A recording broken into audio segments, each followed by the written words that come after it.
Hey, her innocence Dolores Day liked little figurines, right? Liked holding little men between her fingers, remember? You have the headless Falcon Rider figurine. You should give it to her. Win her back.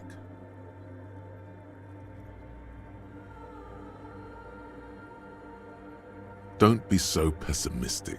Love doesn't die that easily. This isn't funny. You have a bad feeling about this one. So very, very, very nifty. Nifty and mysterious. This is surely what the figurines are for.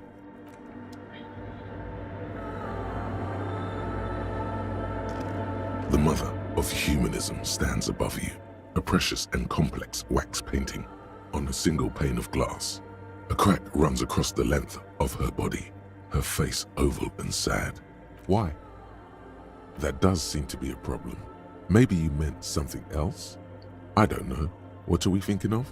Part of your mind has gone on to other things already. Only a strange little sadness remains. The mother of humanism towers above you, a wax painting on a cracked pane of glass. Nothing has changed in her expression.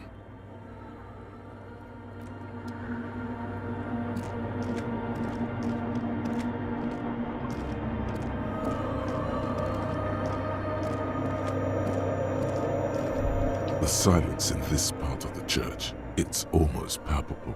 All the shifting matter and shuffling of living things is gone. Nothing seems to exist beyond the church anymore.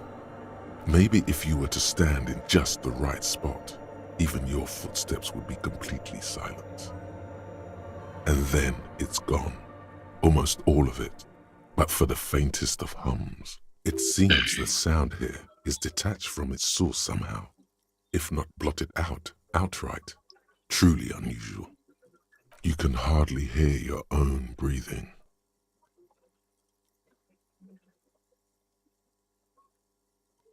You produce a few muffled thumps, after which the silence feels even more total, somehow. Your voice is barely audible, not a howl, but the softest of whimpers. It's unnerving. The lieutenant points to his ears and shakes his head. Then he leans closer. Can you hear anything?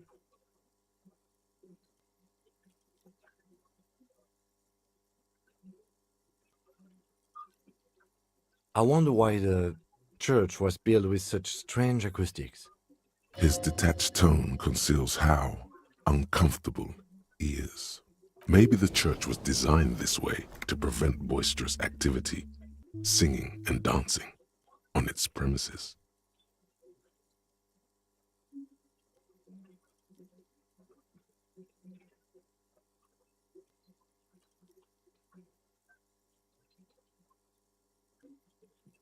Please, detective, not this again.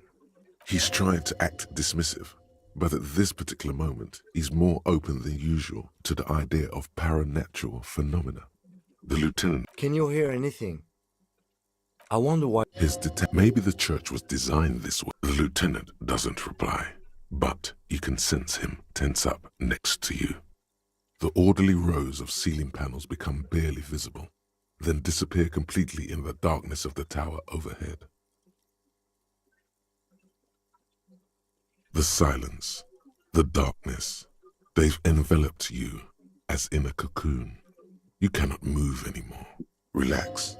It'll be okay.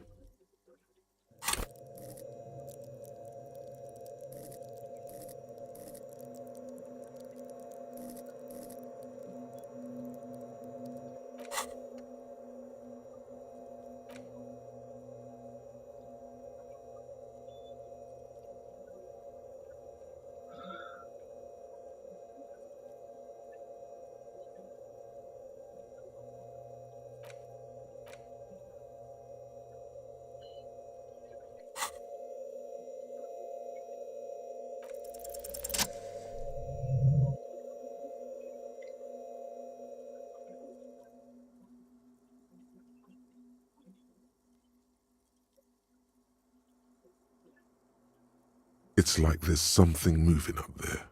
A shadow has emerged from the tower and it's making its way toward you. through all the other shadows. Yes, the darkness makes the ceiling feel infinitely far away. It's not a shadow anymore, becoming more substantial as it gets closer. The shape of an animal descends. Officer, is there something up there? Oh no, you've lost sight of it. Where did it go? Prepare for an attack.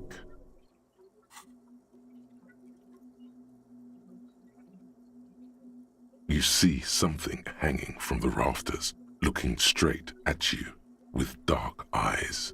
Maybe it's possible to talk to it.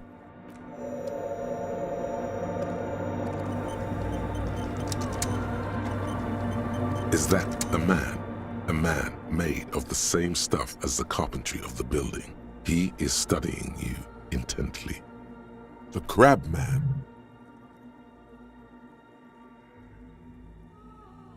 The man leaned forward a little, fixing you with a steady, unreadable gaze, then speaks. Habitual alcohol use has made you into a scared little pussy, Holmes. But don't worry, everything's gonna be all right. You come to the right place. That accent is Villalobos, a peninsula in Mesk and a district in Jamrock. There's a sizable contingent of Villalobos-speaking Mesks in Revachol. Here you can receive the mother's love.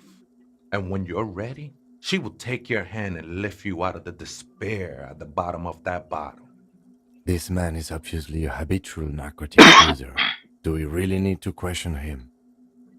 I'm put off by this religious stuff, he thinks. And maybe the ceiling climbing, too. It's all very hard to square with the lieutenant's own view of reality.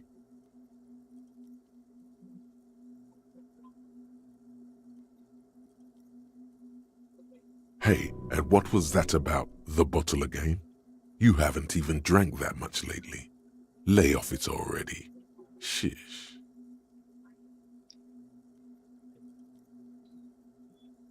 Está crudo, way. I see deep inside you. Your body and your spirit are suffering greatly from overindulgence, and you don't even know it.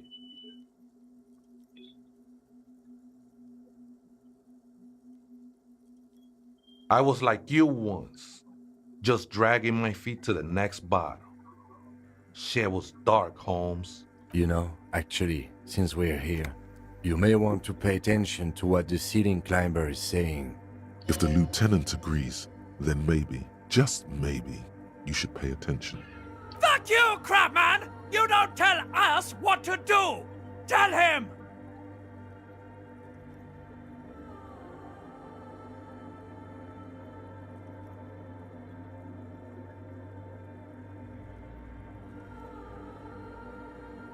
It doesn't matter who I am, Way. I'm just bringing you the message of the mother's love. She don't want you to hang yourself on your own stubbornness. This is the Church of the Mother of Silence. You are welcome here. You have no idea what the fuck he's talking about. Is he just trying to throw you off your game? Whatever it is, he's quite confident about it. Just look how gracefully he sways. 'Tis not an act, my liege. Save him perchance, he hath deceived his very self. This man is a zealot.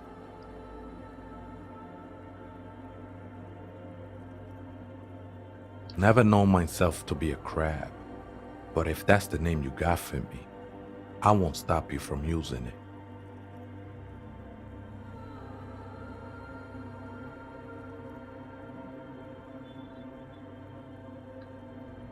I always thought of myself more like a flame, flickering along the rafters and beams.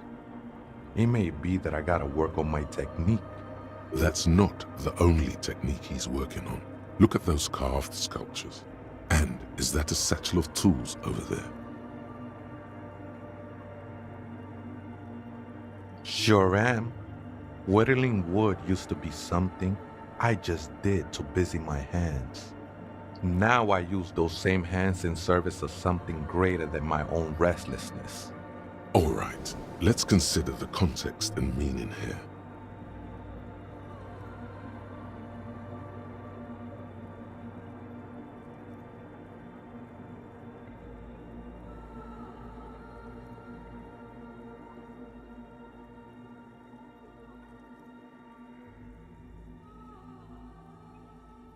It's all just for the mother, man.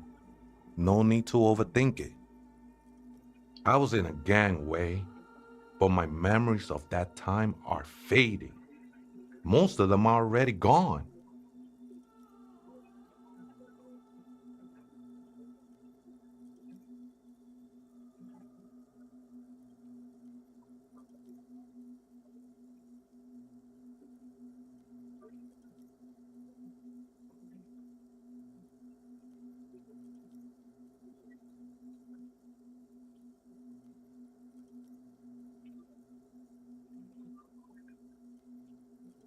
Nah, ese, it's not like that.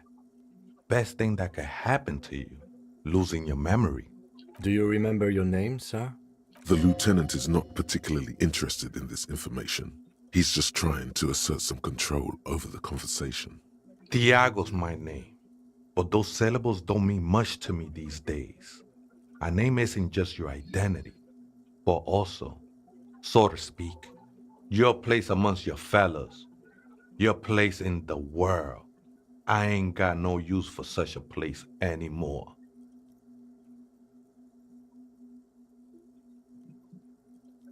That's not quite right, but you're getting somewhere. Any one of us could have been anything else. We are all one who sing the mother's glory.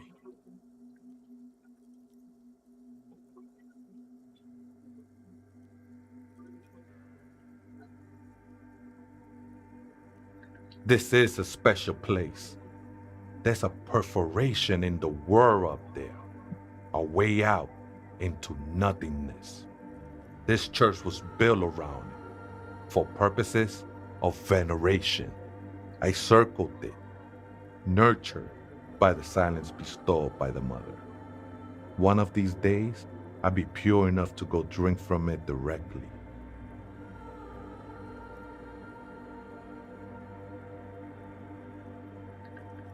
No, no, no. There's a new god in town, and she can be painted or sculpted because she has no limb or even a face. She is the end. She is a cavity in the dark beyond sense.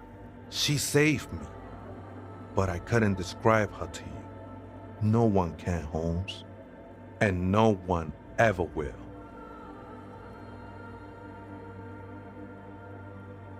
I'm a seraph, Holmes. I sing the mother's glory.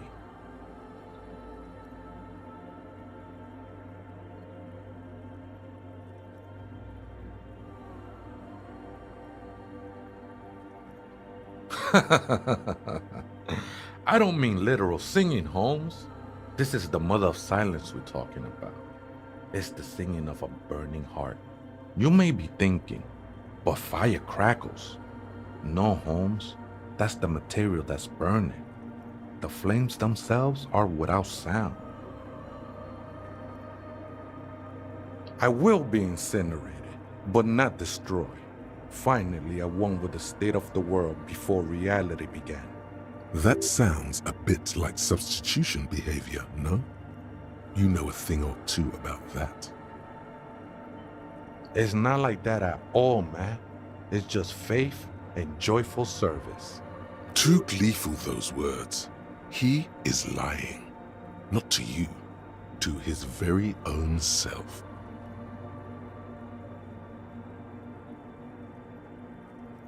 I heard that before, Way, and I know I can't convince you on the spot. But think, when's the last time you woke up from silent communion with a hangover, regretting what you did last night? There are drugs darker than alcohol circling your system.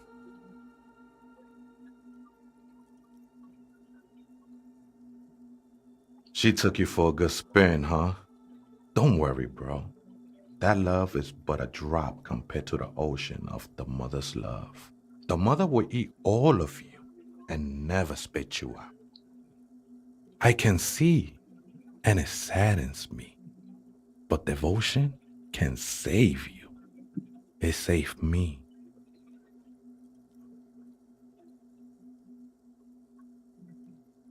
I know it will take time. Don't sweat it. Hard to say. I think I did some construction work here, back when I still had material worries. Up there, I realized what the true purpose of the church was. Been spending a lot of time here ever since. The past is nothing to me now, eh? It didn't belong to me. I think they were. A long time ago. I had to shed them like skins to get closer to the center of the silence. You could have them. I don't need them anymore. They look pretty dapper, actually. The sinewy figure lingers on the wooden beams, blending into the shadows. Something like that. Did you witness it? Not really, or at least I don't remember much of it anymore. The mother's love has done its job. That's what's so great about the mother. It lets you forget about everything. The ones in the tent outside, right? I see them. Guessing they're the ones who call me a crab. Probably scared of me. Nah, man. They look pretty funny. And I don't harm no one anymore. Anyway. Though he used to, a long time ago.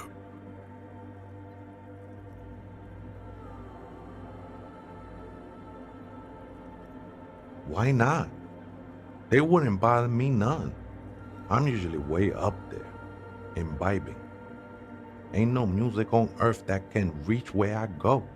Might even be nice to have some company. He said that in spite of himself. He's more attached to the human than he'd like to think. Other spooker?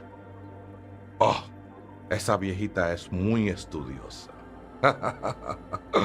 Don't know, Holmes. The Aita is Grandma? No. I just call her viejita because of her clothes. She's actually quite young. Or maybe not that young. Age is just one of the many masks we wear. Wait, what if it's Ruby? Did it ever seem to you like she was hiding here from something? You mean like a fugitive? No, man. Quite the opposite. I don't think she cared much about authority or anything else for that matter. Maybe only about her machines. I see. And where is she now? I told you, Holmes. I don't know. Don't really follow her comings and goings. Just see her typing on her computer now and then. We got different interests. I'm afraid not, Essay. You just have to wait until she comes back, or search through her radio computer.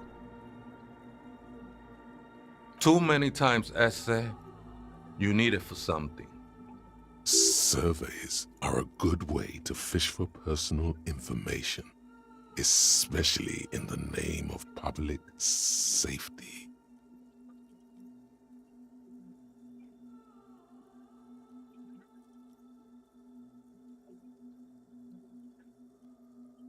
Don't sweat it, vato. The password is afterlife death. That is true. But what comes after death? What you think of that? Makes me almost pity la niñita pequeña when I hear it. I think we're done here, Essay. That was an interesting conversation. However, I'm still not sure whether we'll find our suspect here.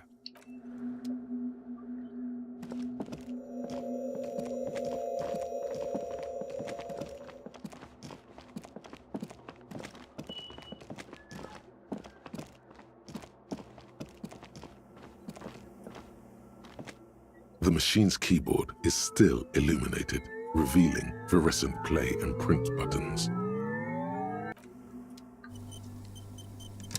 The machine's keyboard, the speaker comes to life.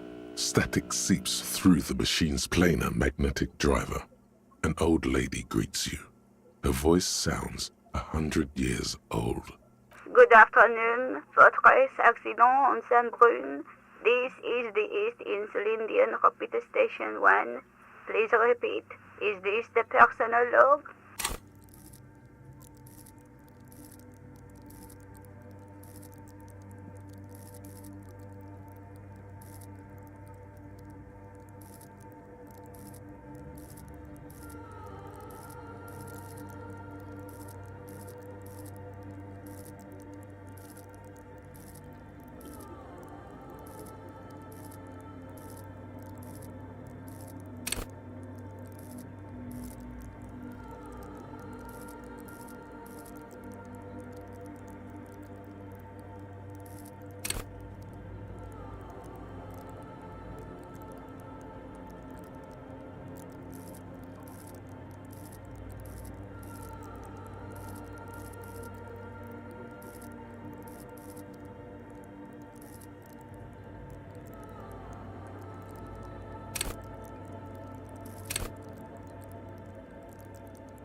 Good.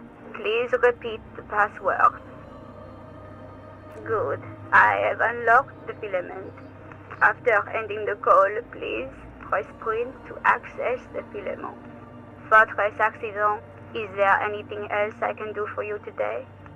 Goodbye, Fortress Accident. The machine's keyboard is still illuminated, revealing fluorescent play and print buttons. The printer prints out a long text document with dated paragraphs. It looks a bit like someone's journal. The first entry, made on the 4th of February, 51, by an unknown author, is short and concise. Arrived at the church. The door was boarded up, so I used the crowbar to get inside. Looks like the place has been deserted. Nothing out of the ordinary, but I'll ask around. Need to figure out how to get the electricity in. The lieutenant leans closer, scouring the printout over your shoulder. Just as you finish reading, he looks up, muttering under his breath.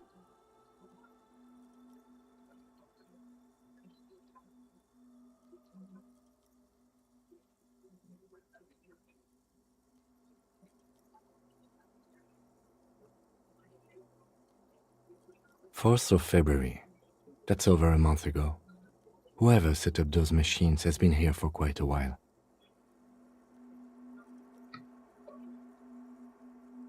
Our case? No, I don't think so.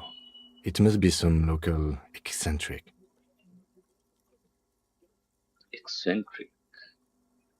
6th of February, 51. Had a little chat with the local fishermen. Said I shouldn't go near that place, that the church was spooky and ridden with narcotics. It's a little spooky, all right. Still haven't figured out the electricity. See? Even one of the spookers themselves says it's unnerving. 7th of February, 51. Finally got the electricity in. Next on the agenda, a new antenna. I'm thinking ESCA series, something advanced. Why would anyone need any of this equipment here? 8th of February, 51. Bought the antenna, had some problems setting it up. Called Simon for help. Heard the others are back to making art. Drinking somewhere out of town. Sulislav started a rock band again. Lexi has been seen asking money from strangers.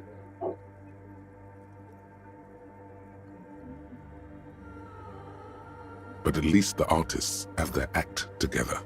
They're qualified labor. They can get work anywhere. Graphic design, ads. The programmers are doing fine too. I mean, they're programmers. The writers, though, they're fucked. I just have to find out what caused that data loss and be done with it. Still don't understand how it managed to wipe out the backup, when the backup Was it even connected to the front? I know. Everyone thinks it's impossible. They say I must be lying. I'm here to set it right.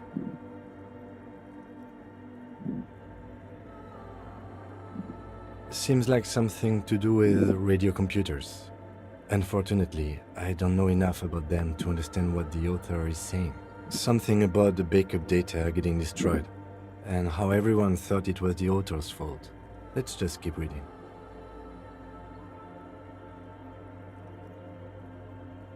I think these people worked in the radio computer games business, the one we saw in the Doom commercial area. They must be our former co-workers. 12th of February, 51. Brought some food from the grocery store. Apparently, there's a strike going on in the harbor.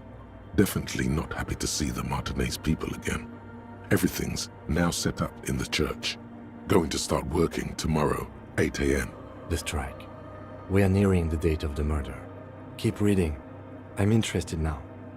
I want to know what's that radio anomaly that sent this person here in the first place. 25th of February, 51. I've been sending data up to Lintel for a while now, trying to recreate the data loss, but nothing. Didn't even feel like logging in, the disappointment. But I did discover a curious audio-spatial anomaly at the back of the church. I've named it the Swallow. It swallows sound. Need to get some mics. Is she talking about? 28th of February, 51. Yes, the first recordings confirm that the swallow is real and I'm not just losing my mind. It's a pillar of silence with a diameter of approximately 3 meters. Seems like the higher I go, the less I record. This might be a coincidence, or it could be connected to the data loss that led me here. The pillar of silence.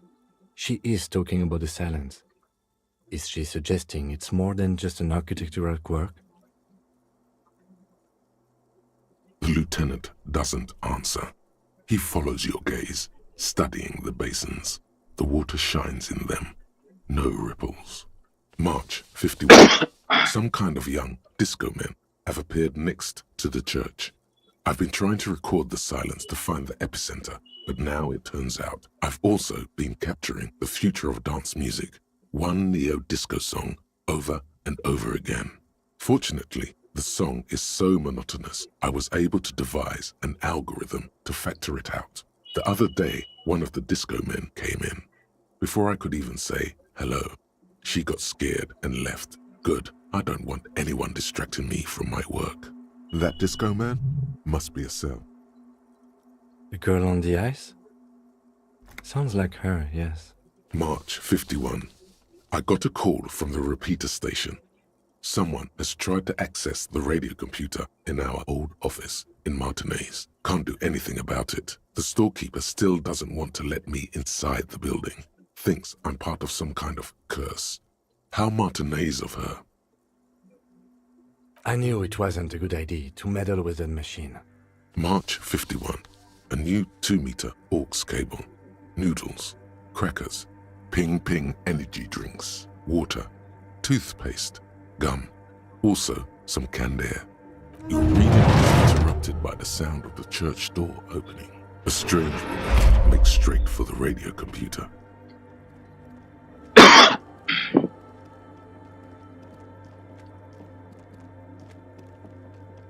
Is she not wearing shoes? Where's your sandals, madam? Breaking into my radio computer, I see. I do apologize for the intrusion, madame. We are with the RCM, you see.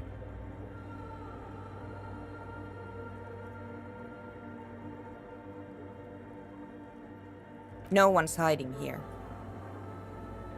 It's just me and my computer, and it has been this way for weeks. Now please give me some room. I need 2 seconds to see that you haven't destroyed anything. We should talk to her after she has rebooted the machine. What is it?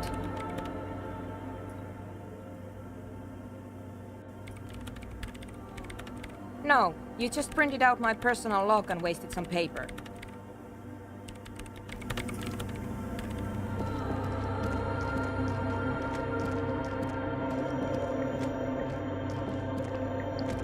Where is the gate?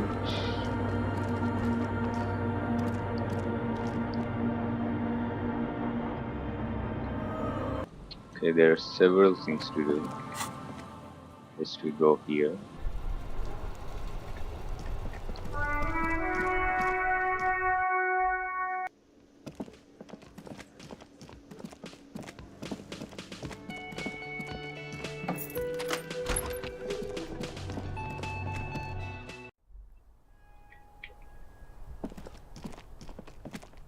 Wait. Oh, not here. Me bad.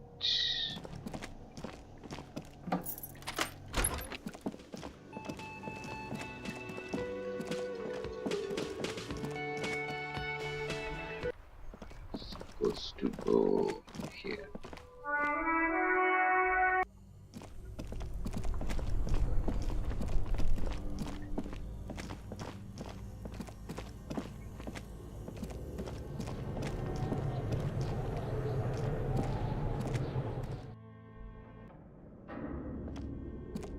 Here.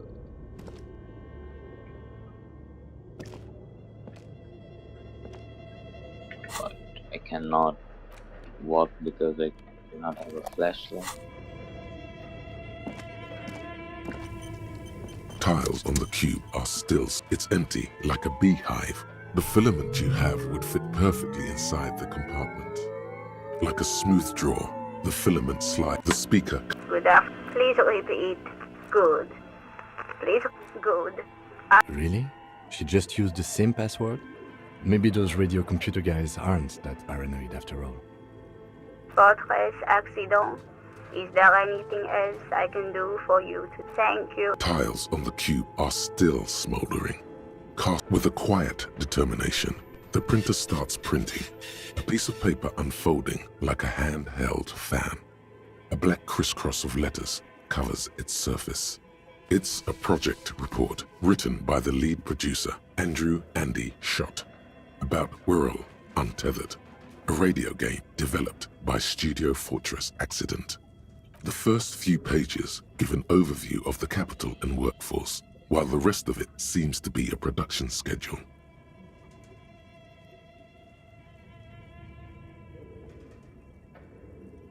Fortress Accident employed 18 people, the bulk of the team composed of writers and concept artists.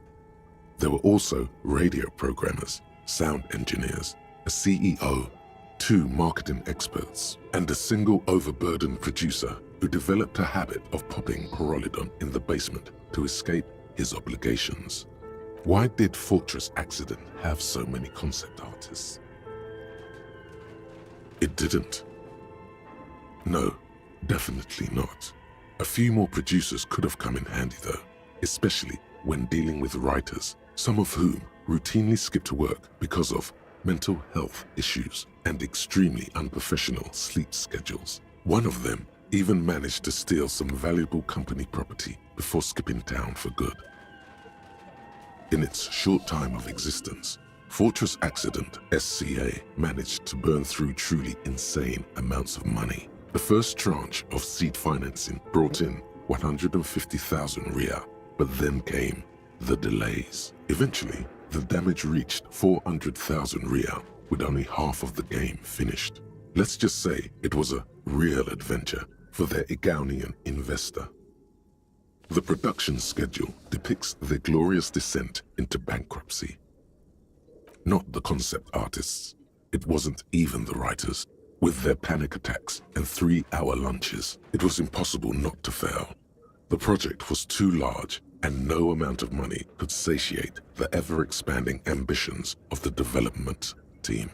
They tried to make a 4 million Riyal game with 400,000 in their bank account. They thought they could bridge the gap with pure willpower and imagination. They couldn't.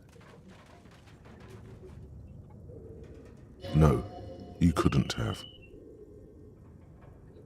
Impossible. 18. For a little, I could have bridged the gap. You need 18 to pass this passive check. So, okay. Definitely not. Okay. 18 again. Not a chance. Even then, success remained within an ever-narrowing margin of possibility that, despite everything, never entirely disappeared. That is, until they discovered the Valley of the Heads. Hmm. At the 11th hour, the lead designer, Jim Spawn, Suliswaf Jalisa, decided that what Wirral Untethered needed was a secret mystical location at the extreme edge of the map.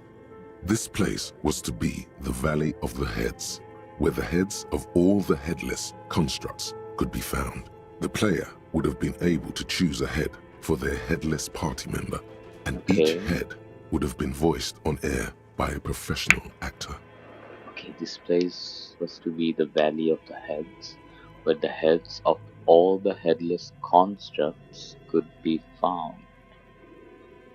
The player would have been able to choose a head for their headless party member, and each head would be on air. What?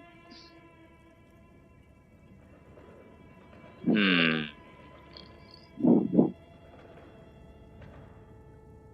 Mystical location at the heads of all headless constructs could be found.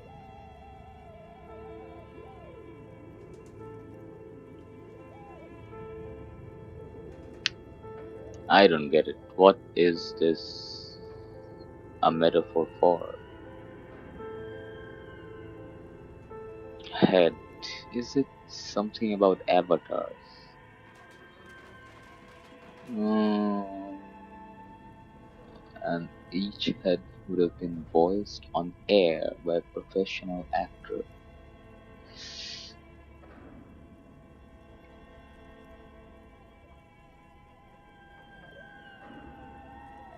Eleventh hour.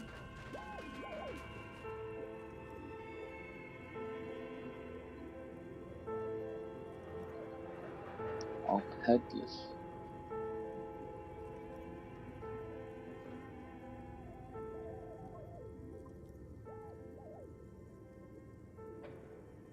So many. The last count, there were approximately 10,000 heads for 10,000 headless men, all of which could be endlessly recombined. Okay.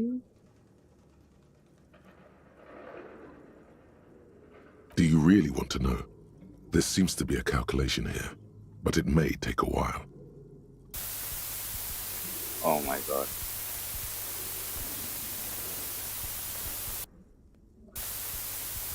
Fuck off.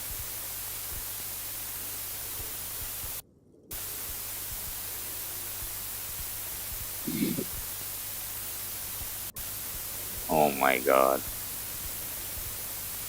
Alright, I get it. The lieutenant taps his foot impatiently, his arms folded tight against his chest. Alright. Oh my god. Please do. Let it not be a prank. Am I soft locked? What if you broke the radio computer? What if it's never going to stop? I get this. Okay, 000. And that's it. Well, yeah, that and the catastrophic data loss. On the nature of the data loss, there's ominously little information in the production log. It comes at the very end where things get fuzzy and dark, where tables and numbers seem to vanish into an eerie nothingness before the Igaunian investors pulled the plug. What is clear is that one day an unidentified numeric anomaly occurred on the East Insulindian lintel front, just as the Wirral Untethered project was being compiled that day.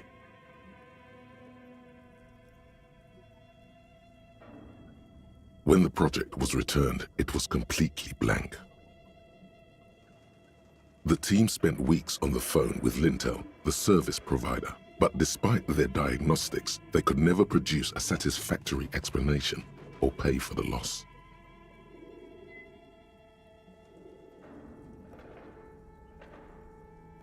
All always read the terms of service. And let's face it, they didn't have any money left for illegal action. Mysteriously enough, it seems that the off-site copy happened to be on-site when the catastrophic data loss occurred. It was the lead programmer's responsibility to oversee weekly maintenance of the off-site copy and, well, keep it off-site. An explanatory note from the lead programmer has been attached. S. Luukinen Kilda, the lead programmer of Fortress Accident. The off-site copy was on-site because there was no off-site anymore. Not for me, not after 8 months of crunch. 8 months of crunch.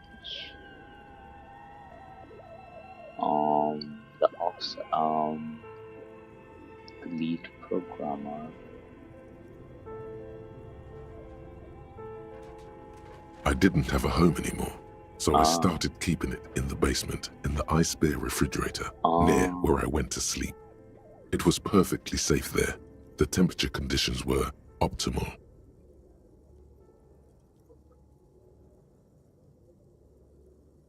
Her former colleagues would agree with you.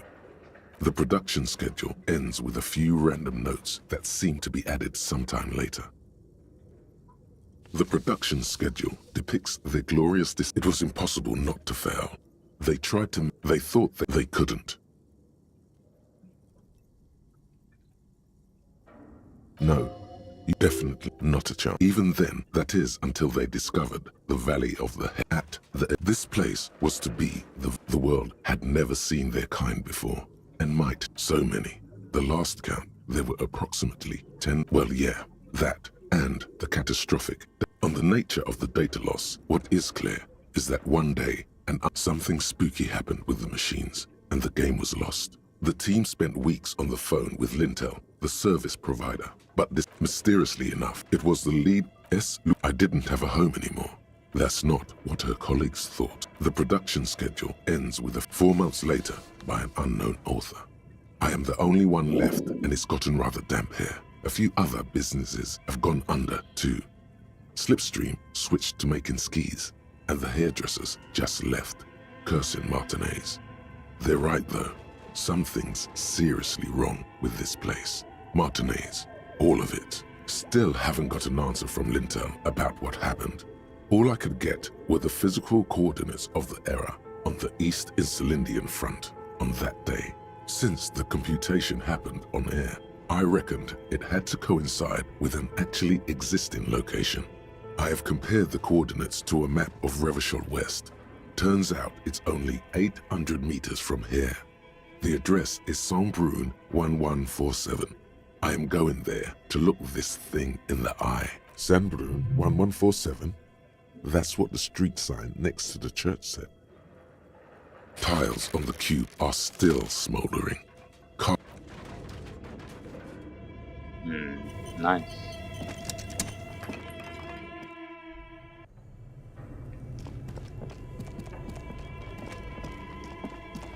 The beer's eyes are dead and empty.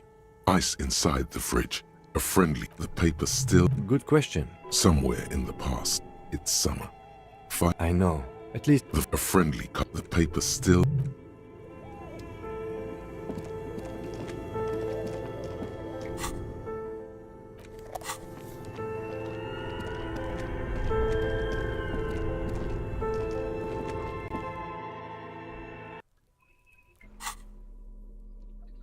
So let's read those books now. The Organ of Martinez Communism offers a radical Missourian perspective on a range of contemporary issues. Ugh, not this. Not from Rainbow. Two lovers during a period of ethnic unrest in Yogokrat.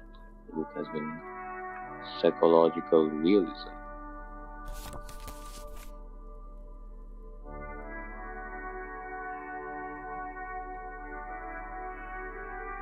The note is written with a blue pen. does it say anything interesting? This is tangential at best, but the lieutenant's detective instinct is still active. Someone has scribbled, S. I can't believe the off-site copy is still here. The illiterate ginger kid keeps stealing stuff from the studio. so I had to hide it somewhere safe. You'll find the filament memory with the offsite copy in the frozen ice cream maker. Please take it home, ASAP. It's important.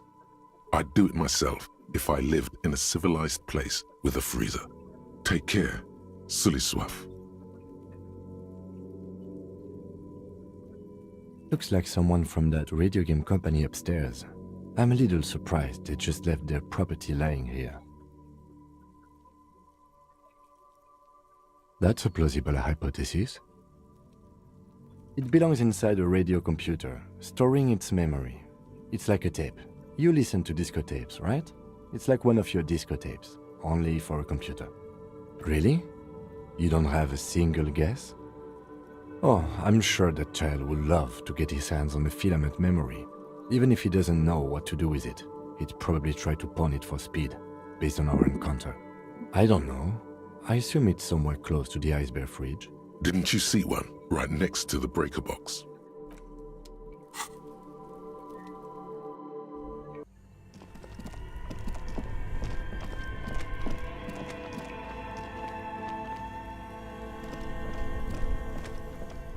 This orange machine is dead still.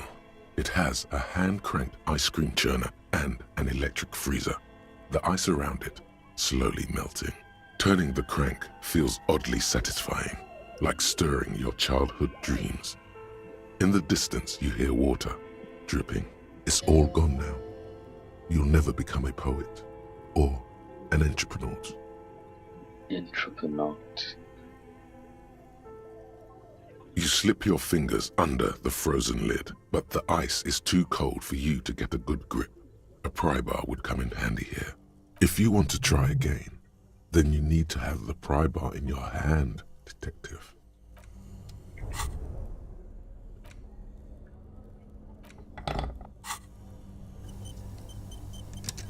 This orange machine is dead still.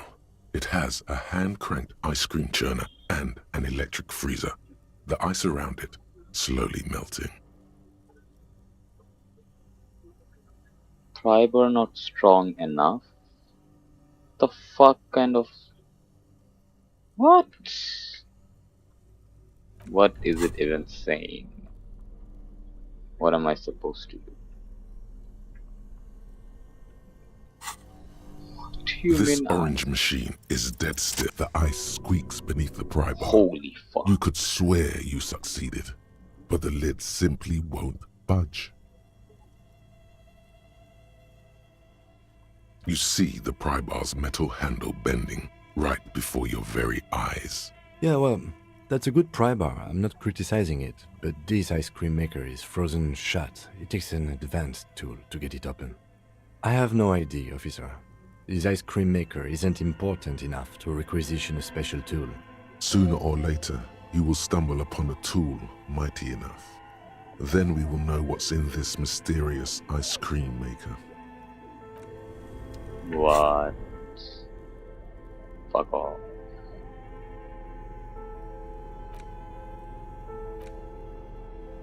What do you mean? Where do I get the tool? Are we serious? Let me see, let me cheat.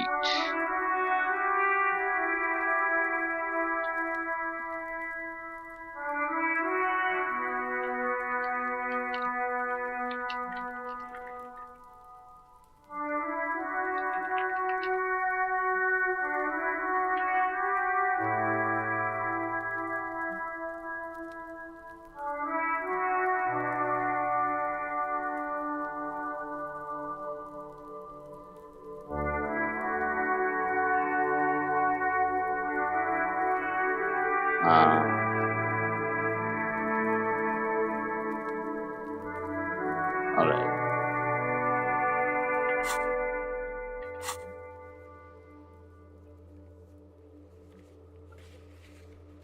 Is there anything else I can do?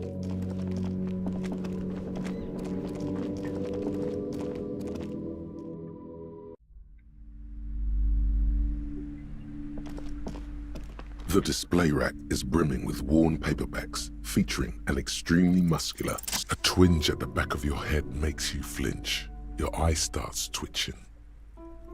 Your hand reaches toward a book with glossy cover art of the very She's laughing at him, belittling him. Between the throne and the Hyamdala man lies a bonfire, casting shadows on the wall. The display rack before you is burdened under piles of Man from Hyamdal novels. Hi, Ace Detective. Are you here for more books? A small mountain of colorful books. Wonderful brow. Who are you going to play board games with? Do you have friends or family? It certainly feels like whatever you are will die with you.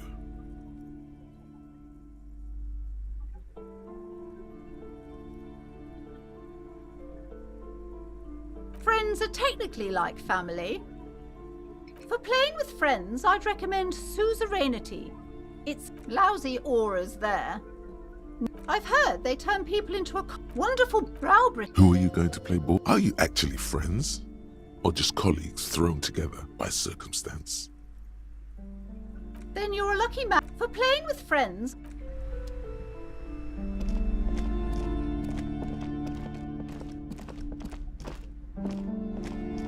Shelves filled to the brim with crime novels. Shelves full of biographies of famous people, whoever they are. This bookstore is not strictly about crime, romance, and biographies of famous people. Too expensive. Several maps. The maps look old.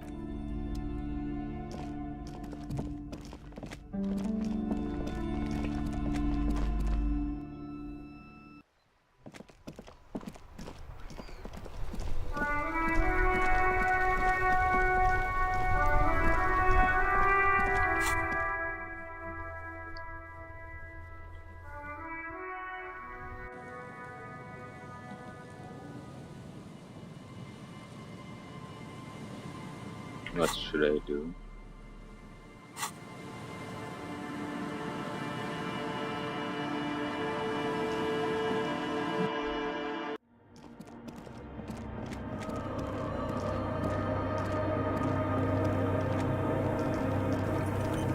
Yes.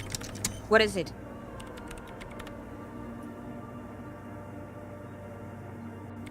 Yes. Or no. Not anymore. That project is dead. She doesn't seem surprised to be recognized. Rather sad. Something passes over her face before she straightens her back. I am Soona Luukkanen-Kilde, the former lead programmer of Fortress Accident and RSA radios. I have over 16 years of programming experience, and I'm proficient in both Vox and Orbis languages. If you're not here to hire me, I don't really know how I can help you.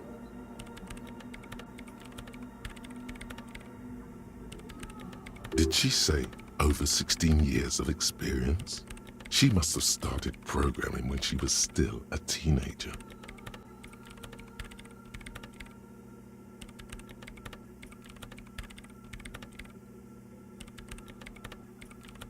I brought them here. These are my machines. Please don't touch anything.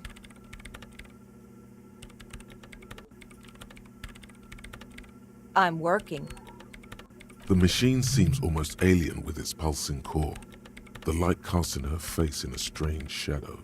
Could you just shh for a moment? Or get to the point. I really need to focus on something. It's not just rudeness. It really is hard to concentrate on whatever she needs to do, and you're not helping. I use the AR1 as my RAIM Prefect's processing unit. RAIM Prefect, my radio computer. Yes? You really don't know anything about radio computers, do you? All right. Well, all radio computers perform operations up on air. So in order to gain more processing power, you need to invest in a good antenna. On the front, the unified front of radio waves, licensed and controlled by Lintel in the East Insulindic region. It's all around us. That's what on air means. Like love. I guess it is. So far I've been quite satisfied with it. Martinez is an unstable region with bad coverage and the operation has been surprisingly stable. But it's not the cheapest one on the market. So I wouldn't recommend it for your regular red tape operations. Fraser 1000 is a foolproof line for civilians. Anyway, you should do some research before you decide to buy anything. Ask around, compare the prices. There are many milieus dedicated to that sort of thing. She liked telling me this. It calmed her nerves. They are connected to my RAIN prefect. Whatever you do, just please don't move them, okay? Thanks. Short and terse. There you have it. Whatever she's using them for, they're hers. Great. What? No one's suspicious around here. She has not seen her, sire. 'Tis true. Nope. Yes.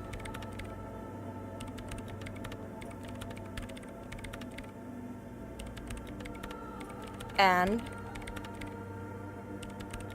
I don't care. I don't care about crap men. Wow, she really doesn't.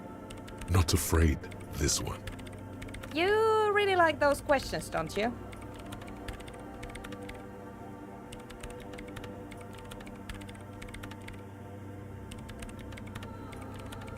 I'm conducting scientific research here. You can't throw me out. I'm looking for the location of a 2mm hole in the world. Wait, what? She's looking for a disruption in the radio waves. That's what her personal log said. The lieutenant raises his brows, but doesn't say anything. Yes, that's what led me here. But I suspect it might be something a bit more complicated than that. Exactly. What does it mean? Up to now, it has been impossible to say what it is because it's impossible to measure nothing. What do you think it is? What qualities does nothing have? How do you measure something that does not exist? Easy. You measure it by the world around it.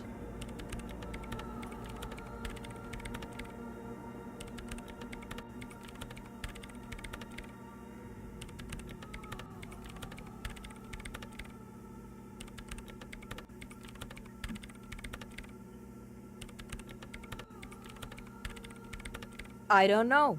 Are we? That's what I'm trying to figure out here. But how exactly?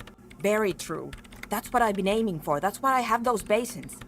I've tried using hydro transducers to record the silence, to find out where it begins. But honestly, it's not progressing very well. But does it have anything to do with necroplasmic life forms? Ghosts, in everyday parlance. Ghosts? No, I don't think so. I don't believe in ghosts. I don't believe in them either. Great. What are we talking about? And why?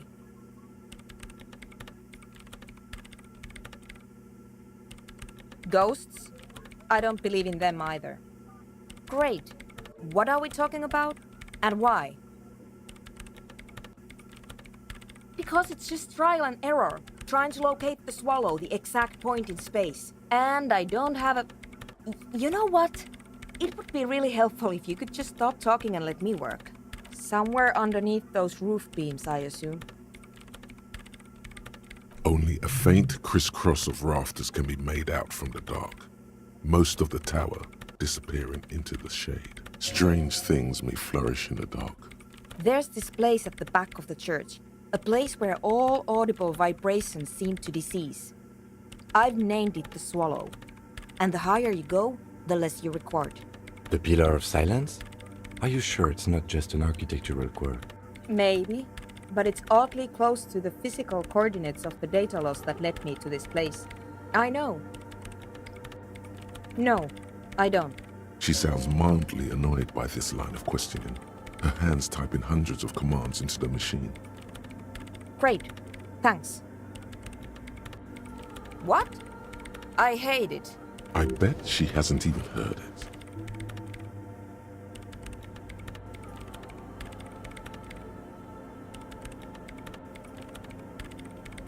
Yeah, like all the time.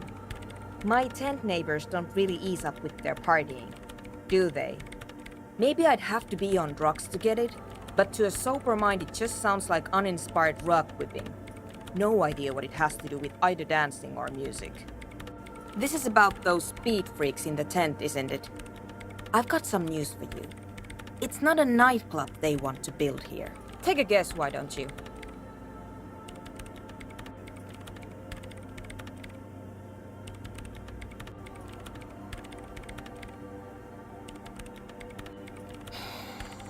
I can't believe they got you so easily. Go have another talk with those up-and-coming entrepreneurs, will you? Good luck. I'm not coming in there. The Swallow, you mean? Great.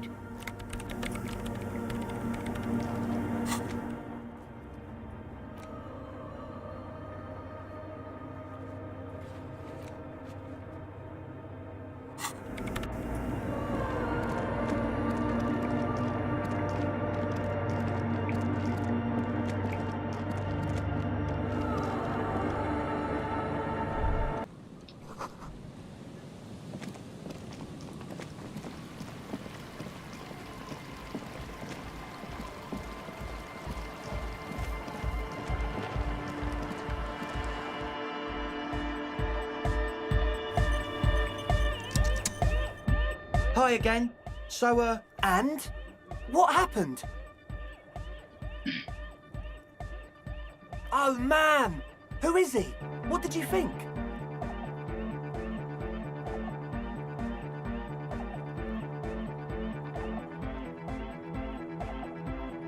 Really? Interesting. What's he doing in the church? What do you mean?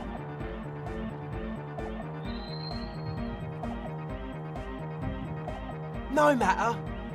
Is he gonna be a problem? Yeah, Noid is right. Let's get back to the point. What are we gonna do about him?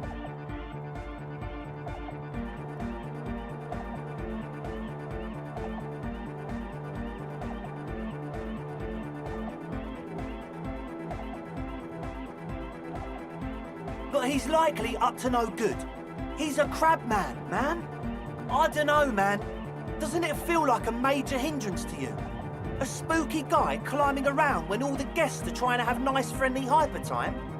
I guess it's not a massive problem, now that I think of it. Everyone is welcome to dance till the morning light! Yeah! Maybe. I guess we'll figure something out.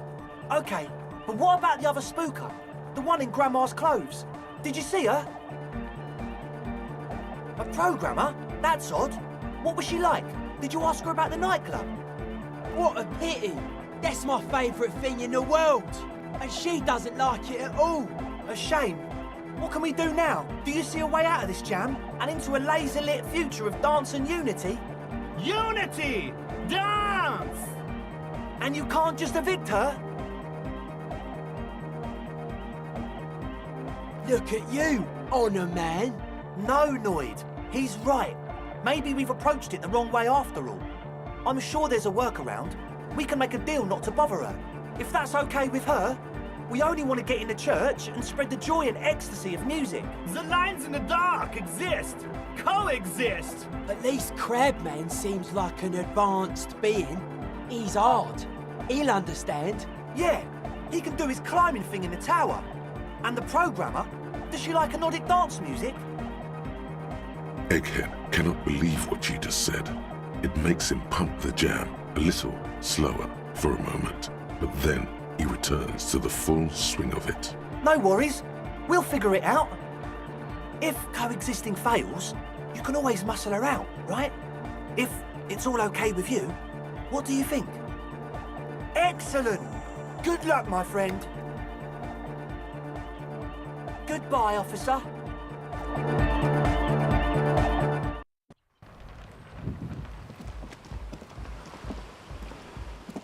The shaggy-haired girl kneels on the seat. So you talked to my associates, right? Are you going to help us? With the church, I mean. Shoot.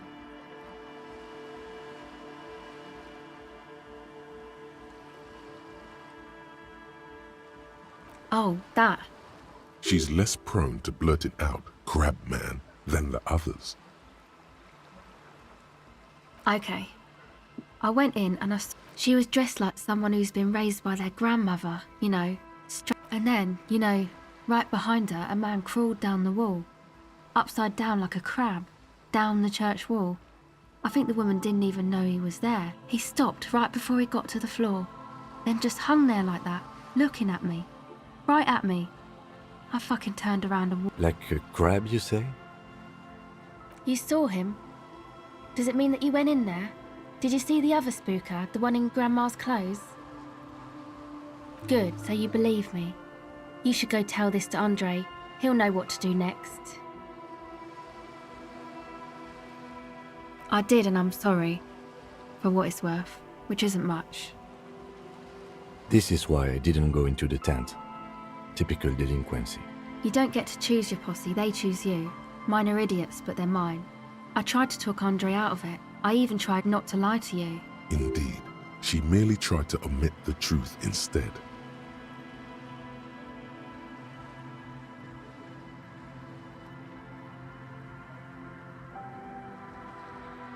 I know, but I knew you'd see through their plan too. I'm not an idiot. I should have been able to control them, and I will in the future. I promise. May I ask, what did you tell them? Thank you. I'll get them under wraps, I promise. My associates? I haven't got much to say about them. Of course I do. I just don't tell people about my friends and who they are and so on. I don't provide information on them. To the cops. Me? I'm a silver bird. High above and to the east, the cold winds blow over the feathers of an early songbird. She lands on the stone ledge of a tall building, her beak a silvery grey. Don't know what makes you think it'll be any different later, but... My associates? Sorry. To the cops. Don't know what makes you think...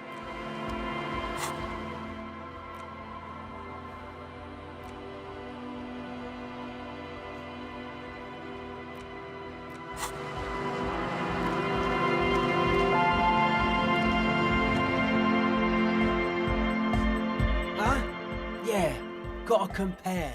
See if we can align. I suck at social. We're close. True. Hard, internally, all calm. He furrows his... Hard. Is it though? But is it? Feels like you should reply with the very pinnacle of idiocy here. So that... Under the radar. Hi again. So, how things going? He's a quiet man, mostly communicates through music. And, yes? Oh yeah. If you don't know what the founding party is, there might be a way to mask it with minor demagoguery. Come to think of it, I've never really looked them up, you know? I can't give you a precise definition, but they're a very... Yes? Yes. What? He nods enthusiastically, no doubt. Yes? What's the deal? But do let... Goodbye, officer.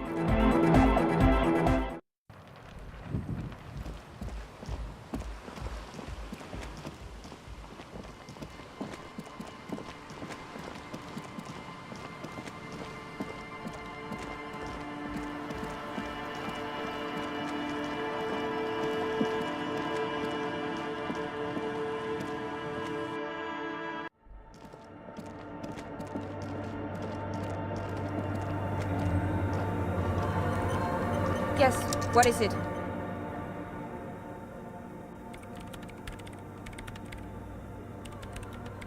I don't want to make anything work. Yes, anything. I don't want to make anything work. It's not the anodic dance music that's made her bitter. It's the failure of Fortress Accident. That's right. If we couldn't get our Welkins to happen, I don't want anything to happen. Ever again. There's not a trace of irony in her voice. She means it.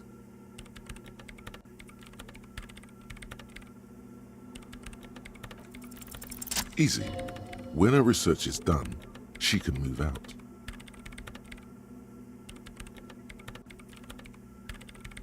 What? No, I don't really need any help with the project.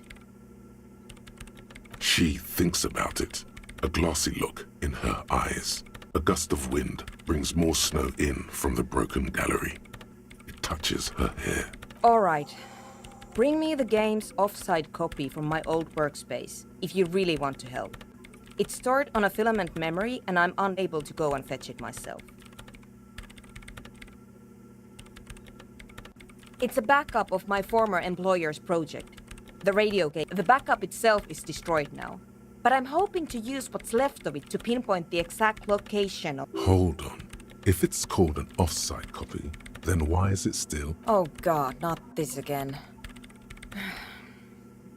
It is not on-site. It is in the basement. Basement? Sounds like it's technical. And no, taking it outside the building wouldn't have protected it from the data loss. There's nothing wrong with keeping the backup in the basement. What happened was clear? This is clearly a painful topic for her. She must have had to explain herself numerous times. Yeah, that's the one. You can get in through the bookshop. You just have to do some explaining to the bookstore lady. Good. Then you might know the giant ice bear fridge in the building's cellar. The filament is in the giant ice bear fridge. I just told you. But you've been to the fridge and it wasn't there. There was a note saying... Wait. A note from whom? Did it specify where they took the filament memory? Jawiza. Of course. Our project lead, Suliswov Jawiza. God, he was always so hell-bent on keeping the... Like it would have made a difference. The offside copy was perfectly safe when the data loss happened. That data loss was anomalous. And the heads... I won't even get into the heads. Millions of them. Go find that copy from that ice cream maker, will you? Thanks. Valley of 1,000 heads. You like the sound of that. The bookstore lady hates me. Says I'm part of the curse, whatever that means. Because she's from Martinez, and people from Martinez have never ever seen a radio computer. She thinks it emits elemental evil. Yes, but she literally started praying for the higher powers when she... The lieutenant coughs. Once I came in one morning, only to find that my terminal was full of those strange trinkets and amulets. Wards. It looked... This is getting ridiculous. Can't you just defrost it? Or, I don't know. I don't know about the ice cream maker. Just figure something out. There's a solution, but she doesn't want to hand it over to you yet. It's a thing. Something she holds dear. Thanks. And here's my Kvalsund multitool. You might need it to hack loose some ice. It opens everything. If you get me the offside copy, then you can keep the Kvalsund. It hurts a bit for her to say this. She's not too happy to be parting with the Kvalsund. Yes? Thanks.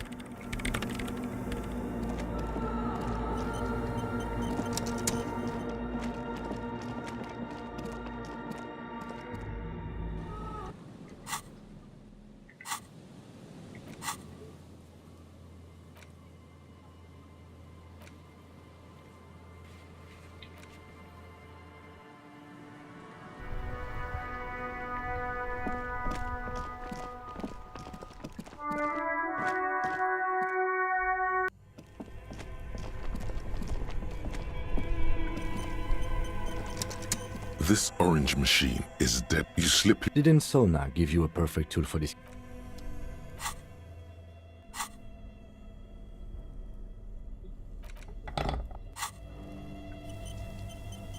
This orange machine is dead still. It has a hand-cranked ice cream churner and an electric freezer. Ice squeaks beneath your Kavalzund and it's already unplugged.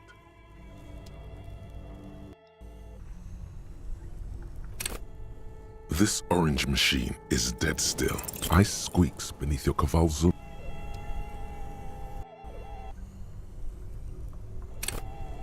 This orange machine is dead still. Ice squeaks beneath your Kaval.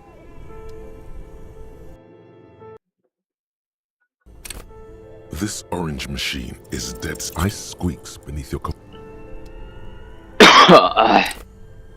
This orange machine is dead. Ice squeaks beneath. My god.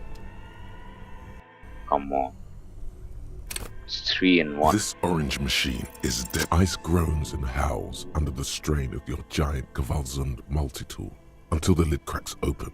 Darkness lies inside, but you can faintly make out an object, intricate and foreign, left there for a sub-zero beauty sleep, a filament memory with the words "off-site copy" written on its side.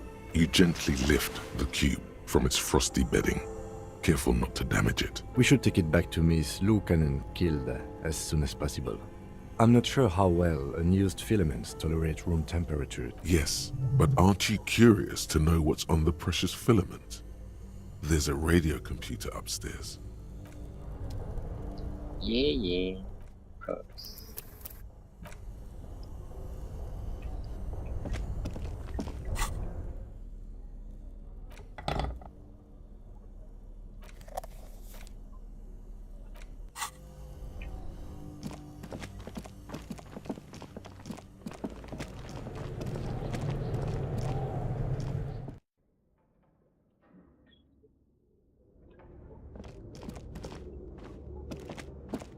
Tiles on the cube are still. The filament slides out like a smooth draw.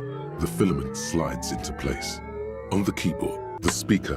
Good afternoon. Please repeat. Good. Please. No, that's not it. What does she mean? That's not it. Maybe it's the second part of the leitmotif you saw on the stained glass window. Good. I've unlocked the offside copy. After ending the call, please press print to access the filament.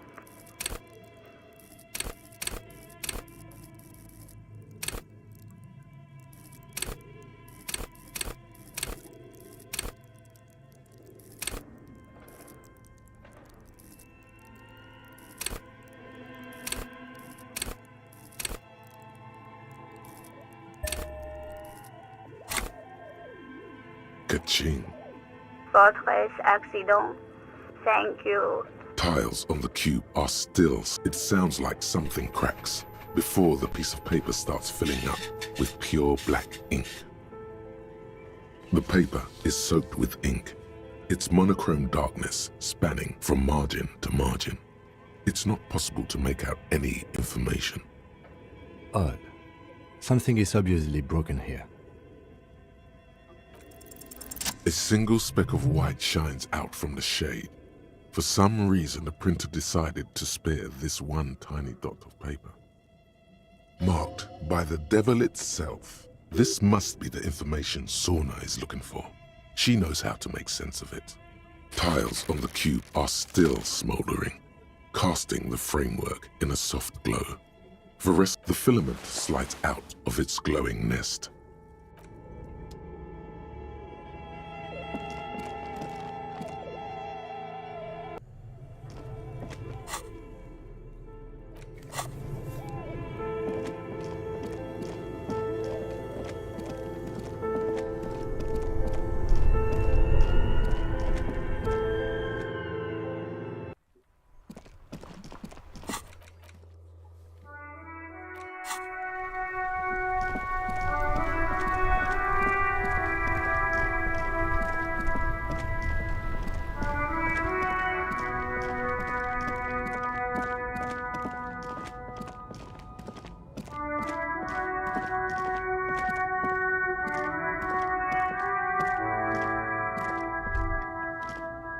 The Delta Logistics Company truck stands here waiting, reflecting white light from the courtyard behind it. You knew it would be here, blocking the gate.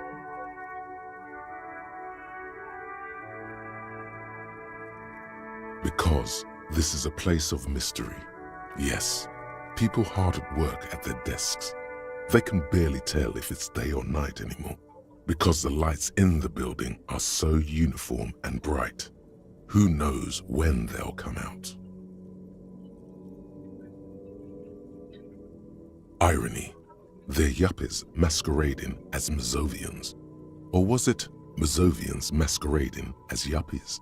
Even they get confused sometimes, out here in poverty-stricken Martinez. Yes, people hard at work at their desks.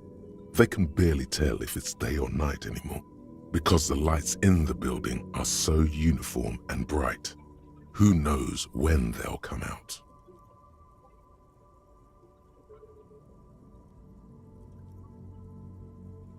Yes, and it's rather ironic, because they believe themselves to be Mazovians. Whatever's going on there could hardly be of any consequence to our ongoing investigation. You can come back to it on your own when we are done with this case.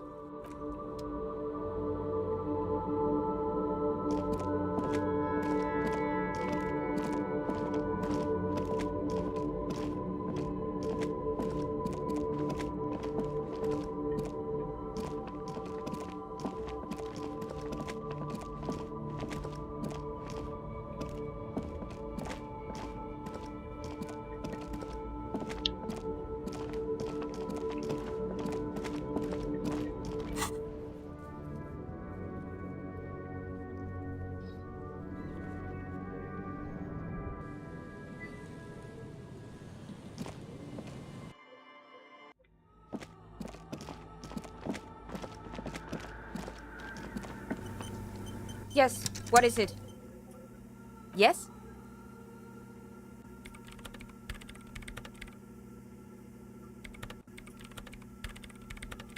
No, that's the production schedule you stole and accessed without authorization. I don't need it. In his defense, it was simply lying in the desk drawer of an abandoned cubicle. Okay, but still. Thanks. Looks like it's the one. Now I'm going to print it out to see what's left of it.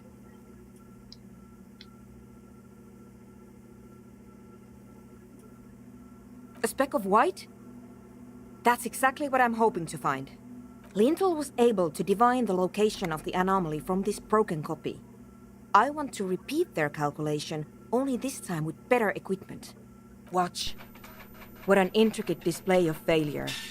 The paper gets soaked in ink again. Its evil blackness shining in the light of the mainframe. It looks eerie. It's the abyss staring back at you.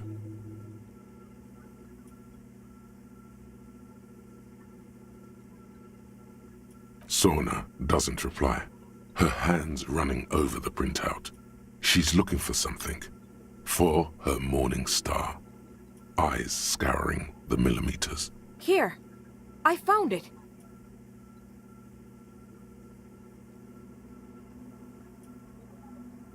Hold on.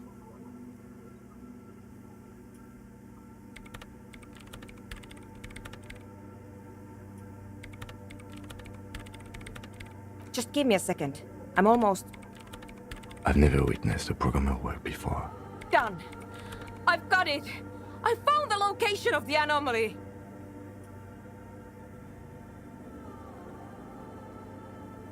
I found the coordinates. She's beaming. You can feel it in your heart. Thank you.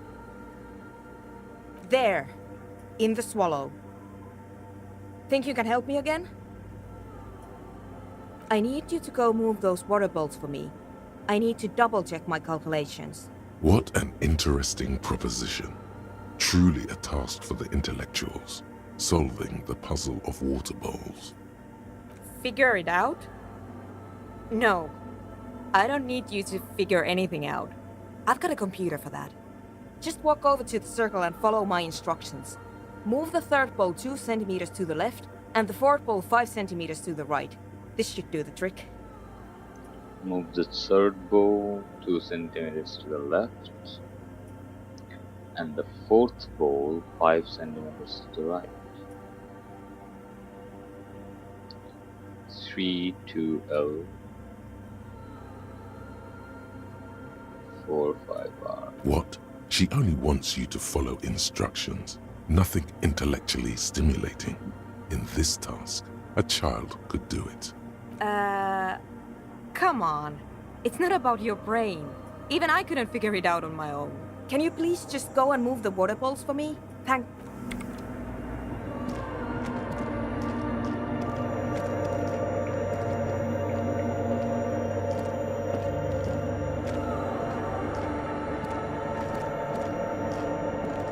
Fortis ball.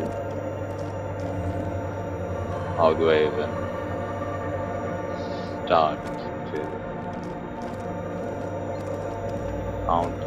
It's awfully silent again, as if someone turned off the entire world outside those walls.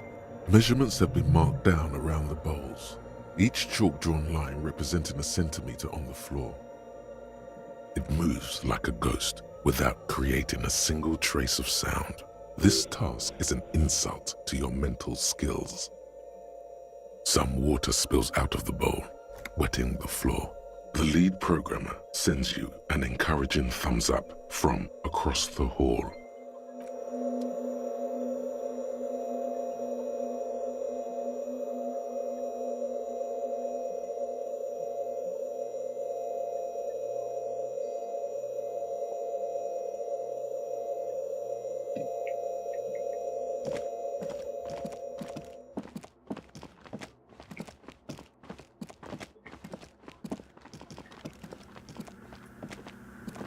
Yes, what is it? Great. Everything should be aligned now. Miss Know-It-All is hesitating. Yeah, nothing. Now the only thing left to do is to unmute the headphones. If we got the location right, we should then be able to hear whatever sound this anomaly makes.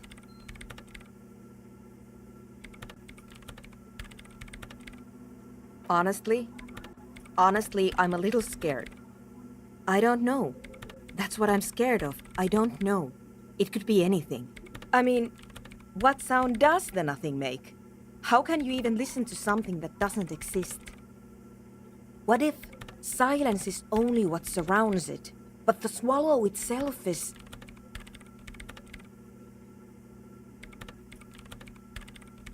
I don't know. I'm just scared. Maybe it's going to be something terrifying. Maybe it's going to tear the world apart.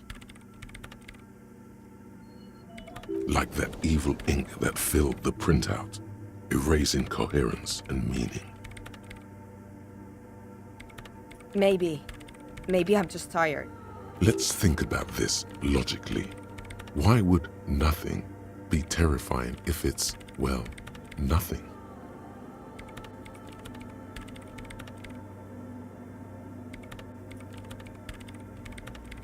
Because it reminds us of death.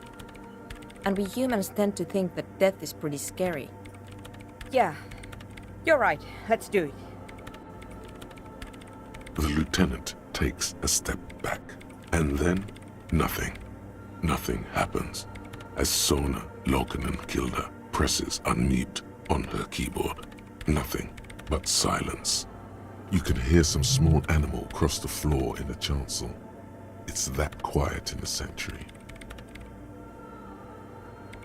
She doesn't talk. Her eyes closed and brows knitted together in a state of deep focus, one hand cupping the headphone. Damn it!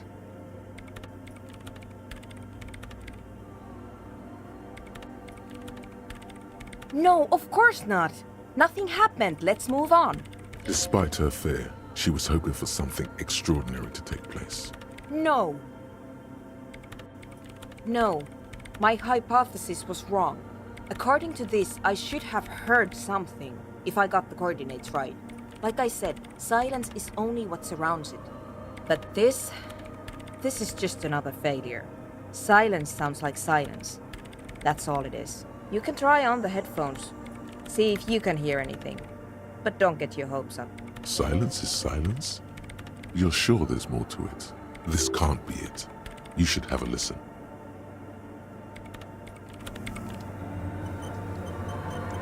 Yes, what is it?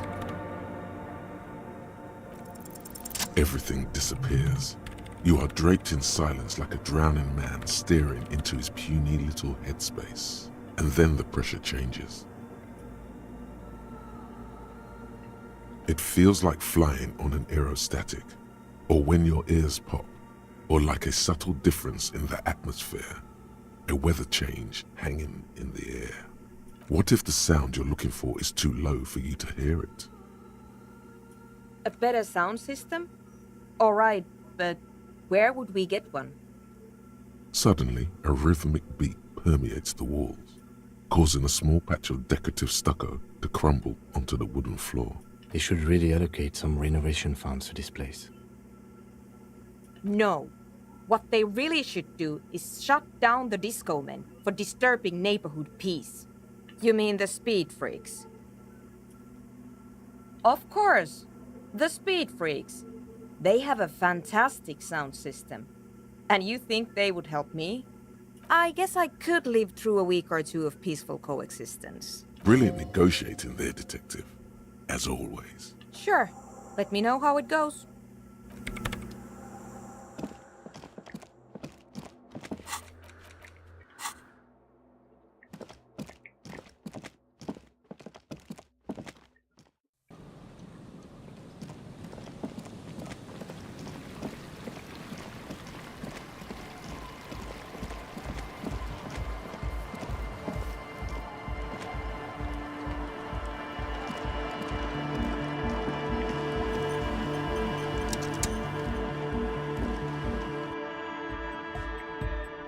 Hi again. So, yes? What's the deal? We are grateful, Copman. You're an augury of a new era of anodic dance music. That's fine. We can manage. And you're still sure about keeping our little side business, right?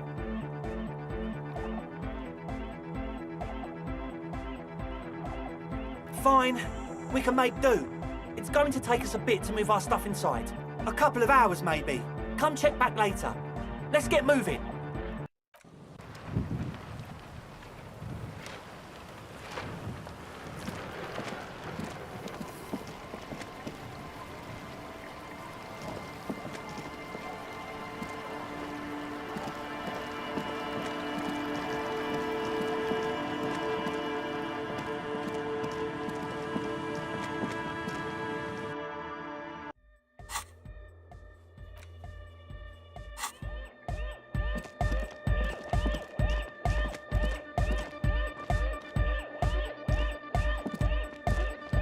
She's whistling a melody, her trusty contact mic attached to a wooden pulpit. At the sound of your footsteps, she stops what she was doing and turns to you. Hey there. I've been recording some new audio from all these beams and rafters. The sounds travelling through the wood are pretty cool. Creaks and stuff. Like you're underwater, you know? But like, underwater inside a tree.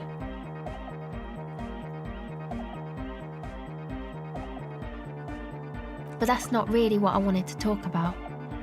I wanted to thank you instead for getting me and my friends in here. And we even found some new associates, such as they are. Good, I think. Noid is getting a read on the place. I think he finds the carpentry very impressive. Andre's been setting up the compressor and dancing. Egghead's been keeping the party up. He's got the stage under control. Sauna, the programmer, she's doing whatever she does behind that radio computer of hers. She doesn't talk to us much, and the crabman hasn't shown himself, thank God. Sure, you helped us out. I can repay the favour. What do you want to know?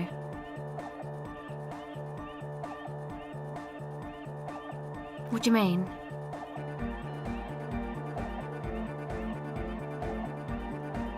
Oh, that. He's the party boy. Anodic music doesn't really do vocals in the traditional sense. Vocals are thought of as rock. That's to say they're a bit backward. No offence if you like rock music though. Rock music's cool by me. Pachoo, pachoo, swish. Your credentials as the resident future man of Revachol are being questioned. Show her you're hip with the times, Gramps.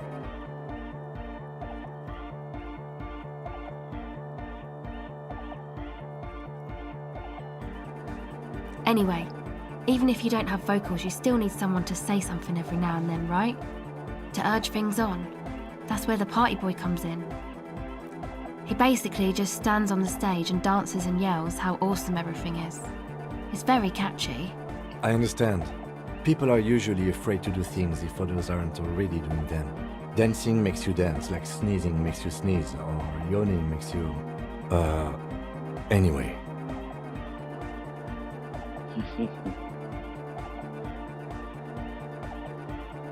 Actually, we don't know where he's from, or who he is, really.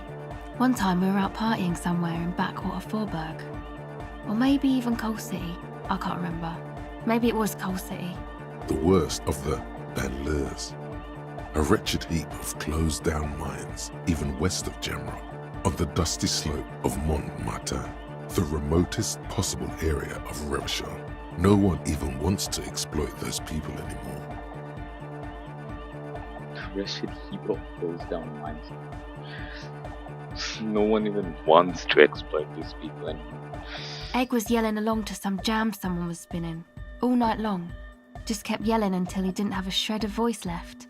When the sun came up over the mines. There were mines? Yeah, it was in Coal City. Egg came with us. He made this wheezing puppy dog sound all the way back. Couldn't even speak. It was definitely Coal City, because it took us 2 days to walk back to the fort. He just wheezed the whole way. We never really asked why he came with us, or who he was. I think his name is Jermaine. People are sweet. You can see it must have been a great night. The memory causes her to go silent for a moment or two. You wish you'd been there. Who do you want to know about? He's a Forburger, I guess, like the rest of us. Okay, maybe not Egg, I don't know about him, but Noid and the rest are from Forburg, making the pilgrimage up north to visit the Palaceum. He's real hardcore about the lifestyle. It's just something poor Forburg kids do every spring, to pass the time. We walk the entire length of Boogie Street, up to Jamrock, or as much as possible. I don't know, man. Have you been down Boogie Street? It's a little bewildering.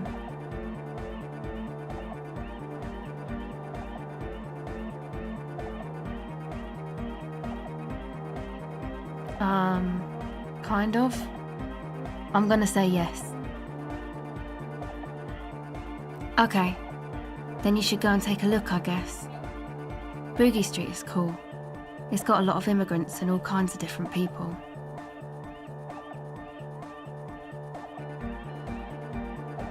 They do say death is an avenue like any other.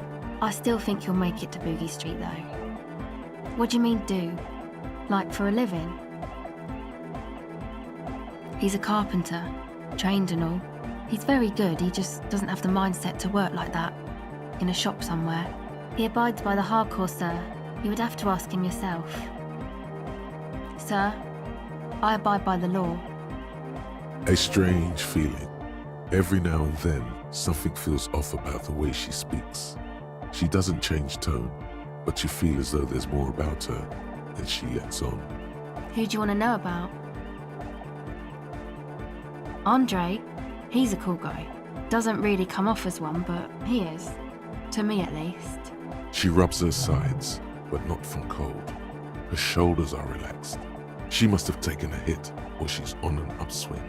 He takes care of shit. Sorry. I mean, he's got a vision. For what life should be, you know? He tries to push things until everything falls into place. He's an organiser. Nothing. But then again, there's nothing to organise around here either. He really wants this church thing to work. Must have taken it as a sign when he found it abandoned like that. Said it was an augury. I don't know where he got that from. Andre's not super intelligent. I've never seen him so psyched about anything though. And he's often psyched. Looks sort of desperate, like it's his last chance or something.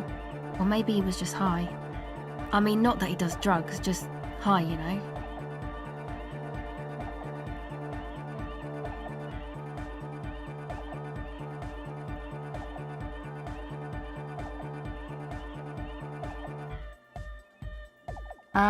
Yes. Anyway. Come to think of it, yes. This is the first time you've heard her laugh. He's in some kind of a self-destruction mode with that hair of his. Bleaching it like that. Probably wants to get rid of it altogether. Yes. Who do you want to know about? Oh, the crab man. Still gives me the creeps the way he moves. But he doesn't actually come down that much, just climbs around the rafters. I just tried to stay away from the crab man. But he talks to Noid. They seem to have some thing going on. Beats me. Noid said they get along somehow. They're both crazy enough, I guess. Who knows? He doesn't really answer our questions, see? Not that it's easy to ask them. What are we supposed to do, yell up at the tower? Who do you want to know about? Oh, she's a bit odd, I have to say. Doesn't talk much. I'm not really sure how to vibe with her, you know? Seems like she's not in a very good mood most of the time. But earlier today, she told me about Welkins.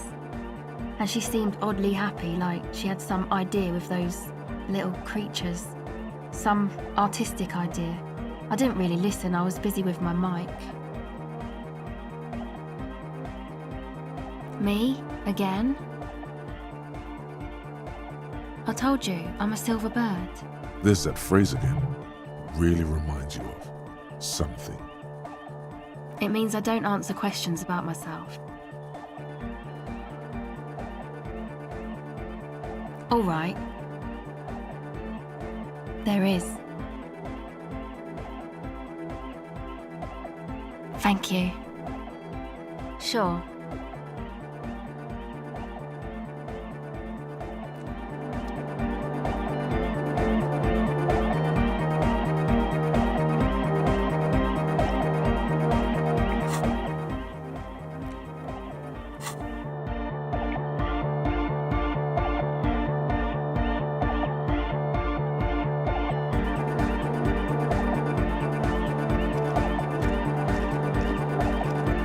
Yeah, it's all set up, man. Can you already imagine 1,000 people in here? 10,000! Ecstatic vibrations, totally transcendent. And I've finished setting up the new compressor too. Now the only thing left to do is the name of the club. Will you do the honours, detective?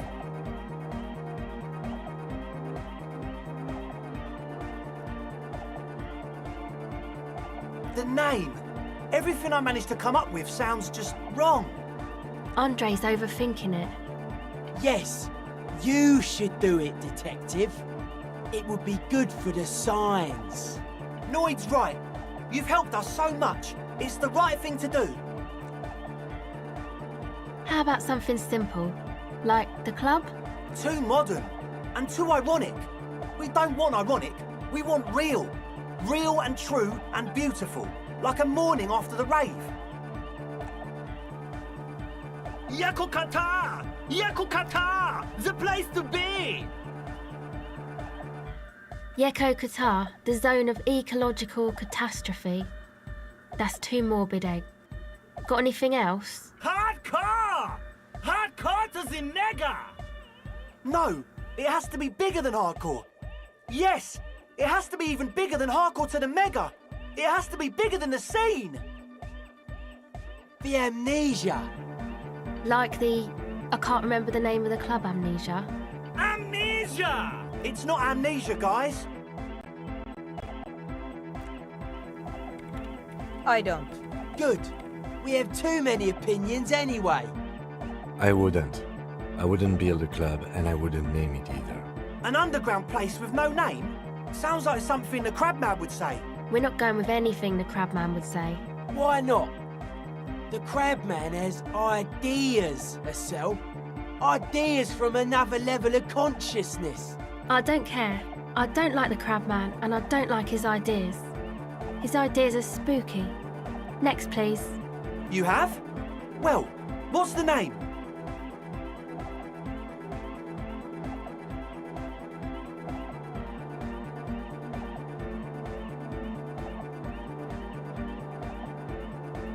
Like that DeLorean word for the world, you mean? Elysium. But Disco Elysium? Isn't it wacky? Disco's kind of gone, isn't it? Forgotten. The past is the future, but the future is dead! No, it's beautiful. Beautiful and brave, like we want it to be. And short. And memorable. It's settled then. Everyone welcome to Disco Elysium. Andre breaks into frenzied dance-like motion to celebrate the name. Someone turns up the beat. You should go with the flow. Join in on the experience.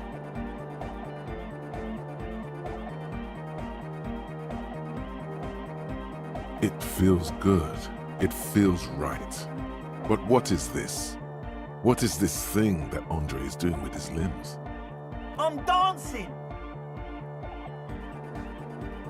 That soft core gyrating is supposed to be dancing? Yes, my man! Talk? What is there to talk about if you can express yourself with moves?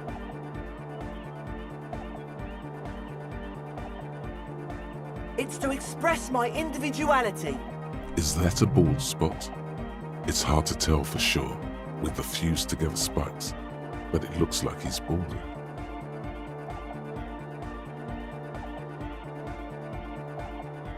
Of course it is. Otherwise, I'd just be another poor guy with no education and no money. General issue, man. Now I'm all that, and I have radical spikes. All because I'm balding, yes. I want to fuse the remains of my hair together before it leaves me. I want to show my hair. I don't give a fuck how old you think I am. I'm 20, not 20. Maybe it was a bad idea. Anyway, goodbye, officer.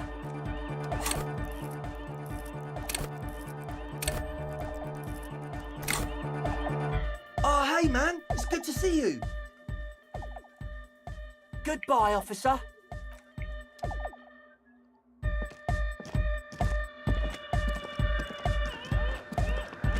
We're close. True, hard, full, car. Hardcore. Hardcore is internally coherent. All car, all right, yeah. He furrows his brow as his very large head traces the sublime. Hardcore. Ah! Is it though? But is it? I mean, really? Feels like you should reply with the very pinnacle of idiocy here, so that things get totally transcendent. But you haven't gotten there yet, so you don't know what to say. I am the mic enforcer. I am the chicks checker. Yeah!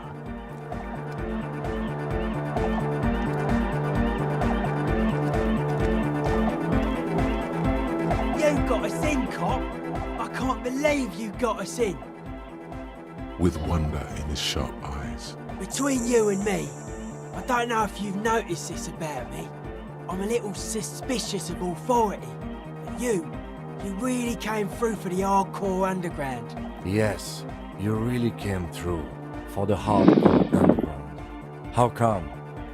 Andre is busy cutting some slightly less lame, but still quite ungainly shapes on the church floor, sweating profusely.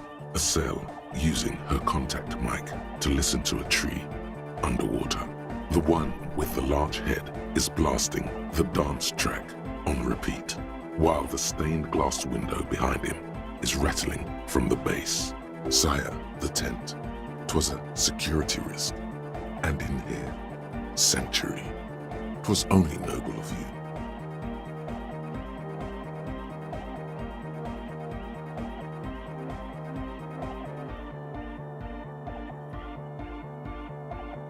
Okay. What he means is, you can't possibly have handed them this real estate for such a flimsy reason. Then again, whatever keeps your nose out of the bottle and on the job.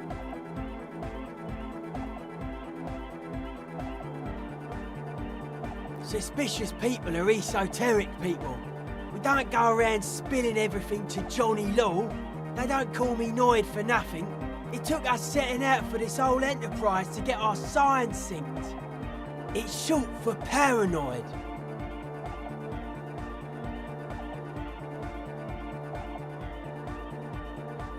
A reasonable question.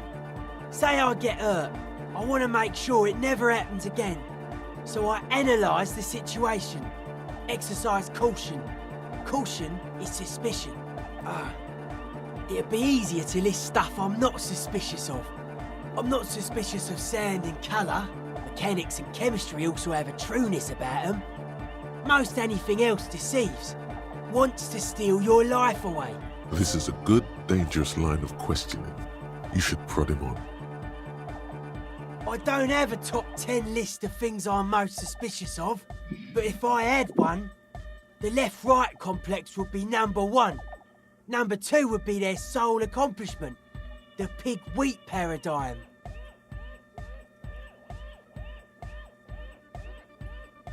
Something is off here. You feel like it should be the other way around. Okay.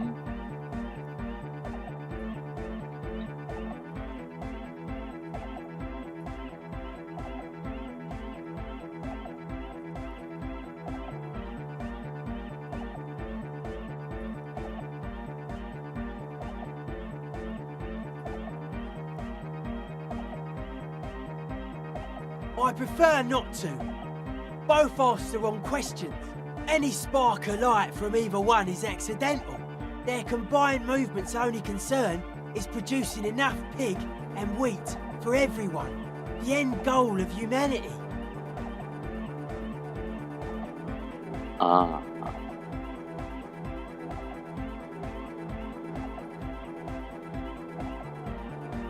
The original mistake was assuming that words have more being than bodies. That's what led us astray, far from our true lives, but we may yet find a way back. Okay, the original mistake was assuming that words have more being than bodies. That's what led us astray, far from our true lives, and we may yet find a way back. Okay, this is actually profound. It basically says that analytics betray the totality of our materialistic conditions. Whatever this true life is, you feel it's the real centerpiece of this mythology. It's our only shit. We should make better use of not being animals or cereal brain ourselves.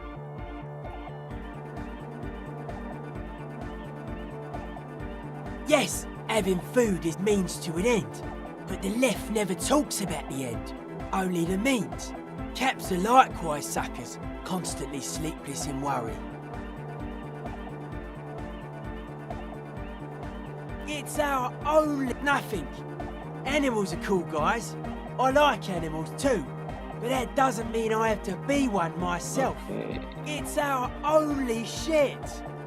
We should make better use of not being animal. Correct. He can't help but doubt your sincerity in this matter. There is no other way.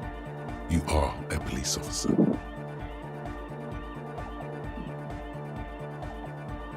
Precisely. The status quo doesn't need to be loved. I prefer not the original mistake. Whatever this true life is, you feel it's the real centerpiece of this mythology. No. Politics is an inert complex of daily corruption and inane think pieces. The real paradigm is economic, and it concerns pig and wheat. Left-right paradigm and the pig-wheat complex.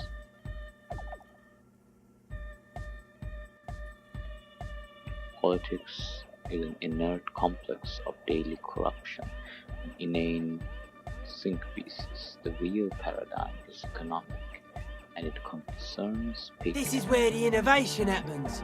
It's only a theory. I suspect they're breeding a pig-wheat hybrid. Probably in Grad. Mental illness is a term the powers use to homogenise people. I think I don't reach mental illness. I am merely politically ill, a suspicious element. His eyes flicker.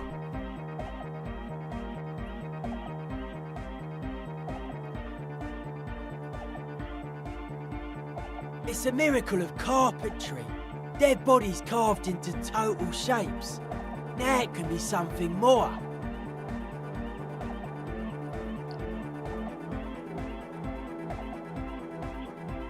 I don't say much anything as a carpenter anymore. They tried to make me into a reckoner and a leveller. Made me a bit manic, you know. I regret the time I dedicated to that profession and that worker collective. I say things more as a member of the hardcore side dance community these days. Why? You're a cop. I carry carpentry tools.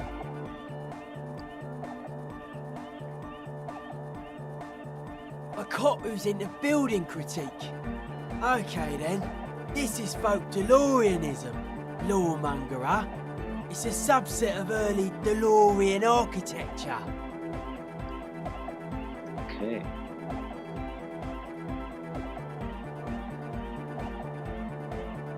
Art of core.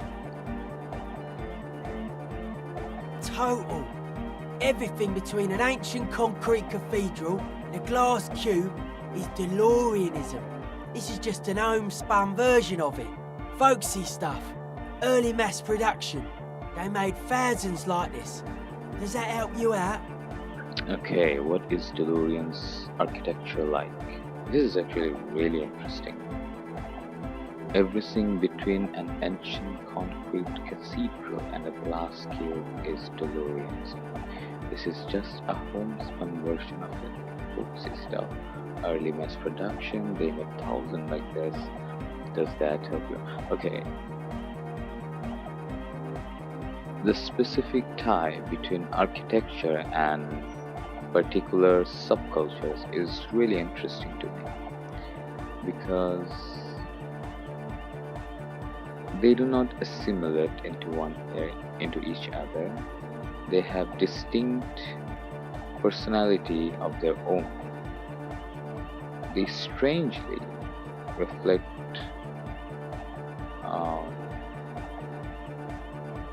what they're representatives of, despite the obvious lacking, the obvious banality of things that they represent. Really confusing.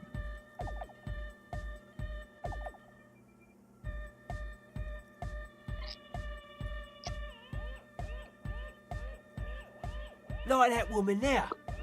Vertical, thin, white, a false image of grandeur.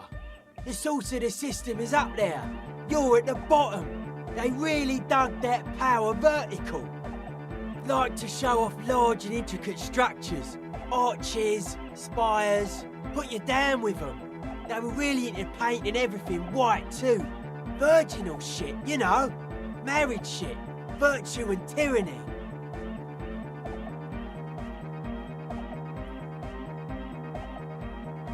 Stands to reason it used to be white on the outside, before the sea wind took all the paint off. Year after year, flake after flake, whitewashed clean, then covered in green moss, slowly peeled by the wind. Your skin crawls from the sensation as you look around. It was probably white and gold with light red flower motifs. Part of you, assumed to be lost to nerve damage, knows this style to be Ubi DeLoreanism. Good catch, Art Cop. The herdsmen of the Ubi Sun Islands came here on the first boats. Their flowery version of DeLoreanism could be what we're standing in. The Ubi are known for their partiality to socialism and sheep. They come from an island called Ubi Suund, drifting in the Pale off the coast of Vespa. It's the only place in the world that has a question mark in its name. Things are not well there. It's an island of poverty and anthroponetic collapse. It's an island of poverty and anthroponetic collapse. Dead bodies of perennial plants. Sigma functions have left this place. It's a good thing we came along. The spiritual collapse has been total. I saw some piglets suckling their dead mother. Have you heard this one, cop man? After a short while, they shuddered and went away. They had sensed that she could no longer see them and that she wasn't like them anymore. What they loved in their mother weren't her body, but whatever it was that made her body live. Dude, this Noid guy is good. End of quote. This is an high-quality carcass. The power of anodic beats and hard bass is needed to reanimate it. Incentive system. A Sarais man who lived a long time ago, an ancient hardcore brother. It never was. A 3,000-year-old regime of history, built by hundreds of generations of self-appointed intellectuals. It's false to the core. The way he says it, the force in false core, is invested with 20 kilotons of disgust. Shit.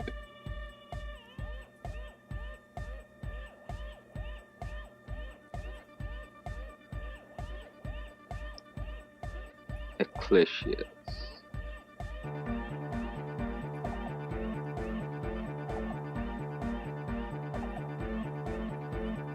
I only said unity. One word. Figures of authority always misquote you. Andre doesn't care about the Ecclesiastes. He just wants the operation to run smoothly. And Egg is a demi-beast. You shouldn't listen to what people say. You should listen to what they are.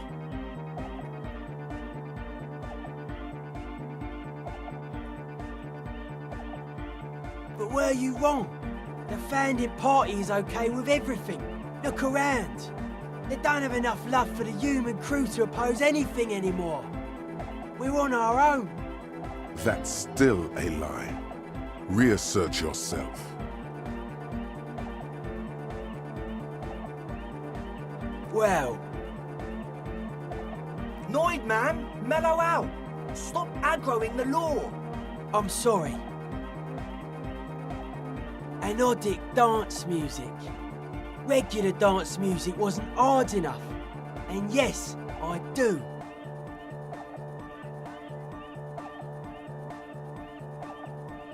That's right. The first settlers built it, plus 6 more like it, on the coast here. Was one of the first things they did. Must have been really scared of something, but I understand. Alone on an uninhabited archipelago, forced to face themselves and nature. Pre-industrial quantities of solitude, the sea, perhaps something more fundamental. He means something paranatural. He must... I would want to build a safe place for myself and my own as well. I don't. Fuck her giving me the evil eye.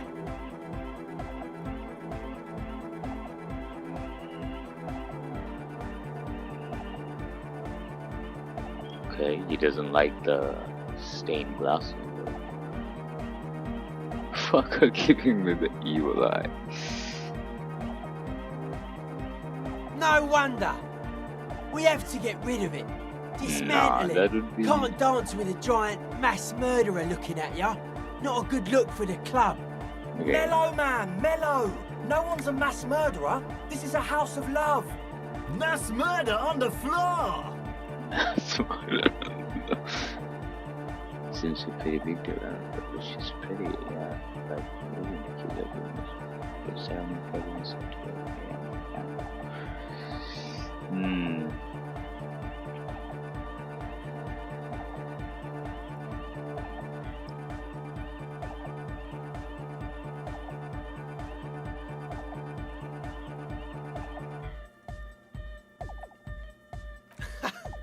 I like this question, cop man. She did not live the life of a human. She lived like someone who's playing a game. The life of an operator. That's not the life that humans live. She was adored. Humans aren't. I don't know about you, but they hate me. And they do not think I'm innocent or some shit like that.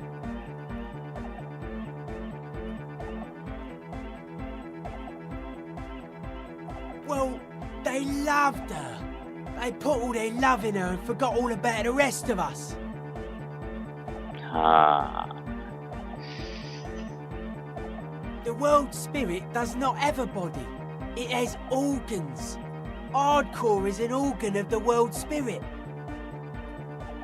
Humanism leads to eating sugar and pigs. Humanism was invented to mass produce billions of humans. Billions of humans can mass produce hundreds of billions of pigs.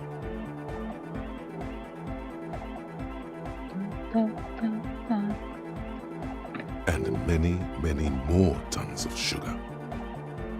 Okay, humans are just eating sugar and pigs, and then to mass produce billions of things. She liked games. Her legacy, the thing we live in, isn't real life. It's a strategy for some kind of victory against a long dead opponent. But, yo, I'm only annoyed. What do I know?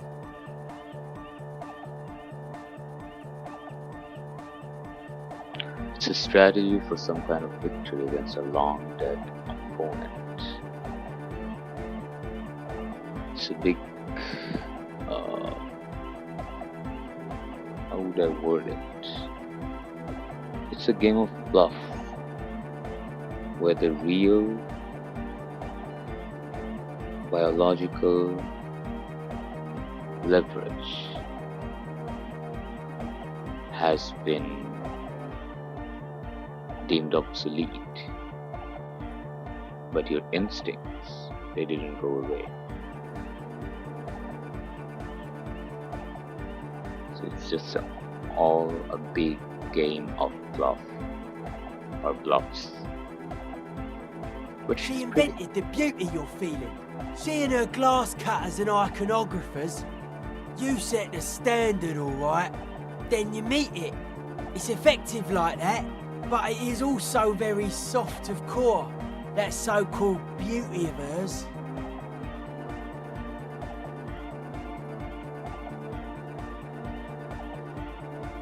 It's anything but soft core. It's terrifying. You may be onto something, Copper Man. She's got those mass murdering hips.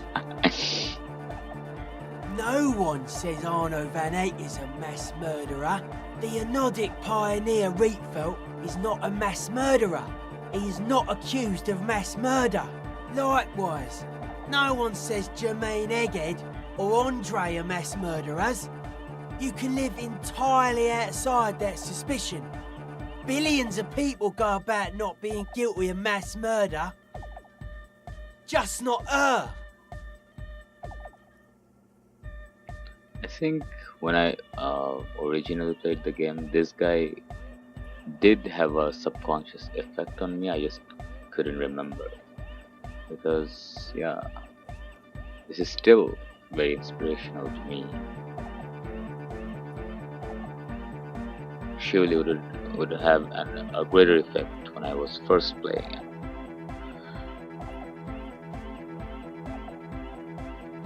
There is. She is a party repellent and must be taken down before we can begin partying in here. No, that's not it. It's something more. Something closer to your skin.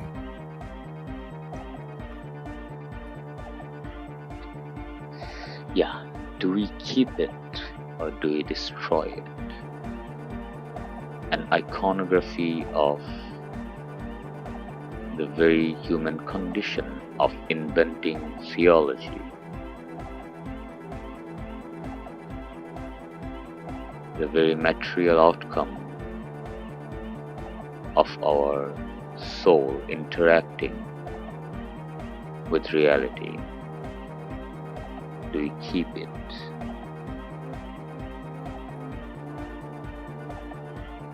What would you rather have a reminder?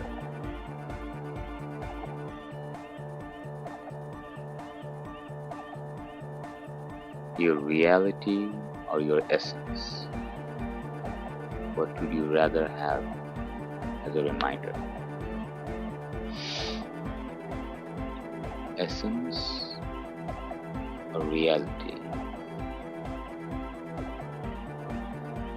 This has grit. This has long furnished.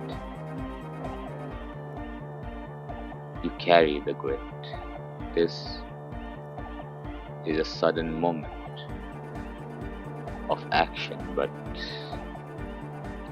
I think this is more hardcore. So grimly into the distance.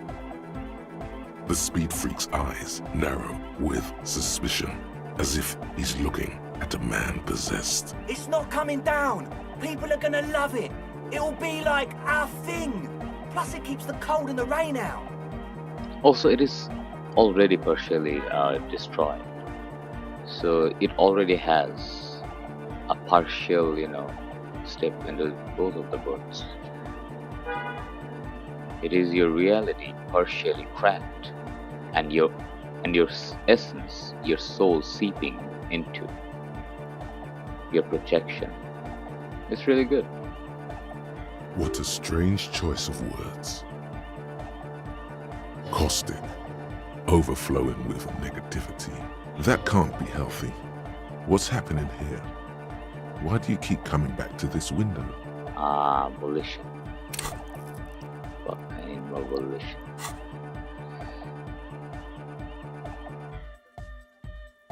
Well, you shouldn't. You shouldn't come back to this anymore. Stop talking about it, please.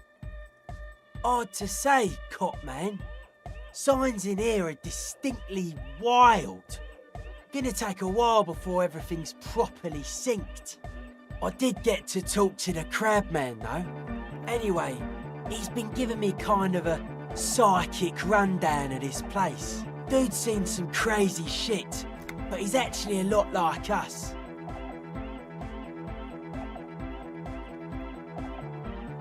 The man picks up on stuff, and he knows a lot about the church. I got a lot to learn from him. Good thing you didn't squash him. The crabman's been lurking here for a while. He's experienced things. Things that give off bad signs. As far as we can tell, the Ubies built this place about 320 years ago as a sarcophagus. Sarcophagus, what does that mean? Sarcophagus. A stone coffin, typically elaborately decorated or carved, often displayed above ground. Not like a literal sarcophagus. I'm just being metaphorical. Of course. Encasement, confinement of something they were afraid of. Something new and unheard of on the Isla. I think that's what the crabman is experiencing when he climbs around upstairs. Like, this is some old world shit Ubies had heard about. I thought the best way to deal with it was to build a church, surrounding it, to contain it.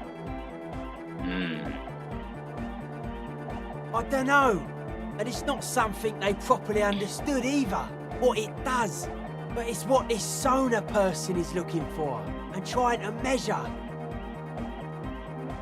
But I wondered though, what would the swallow, the 2-centimeter hole into reality, would be a metaphor for? I do come back to these analogies, this commentary. What would this hole be a comment about? A certain nothingness that sucks everything in and out of our world, and you build a church around it to dispel it.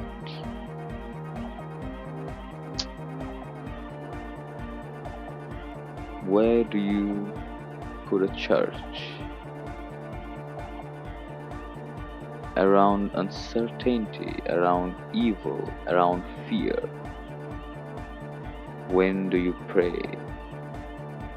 When you are unsure, when you are afraid, right? And fear, I mean, yeah, it would be a stretch. Fear does eats away at you, and praying does replenish at least some of it.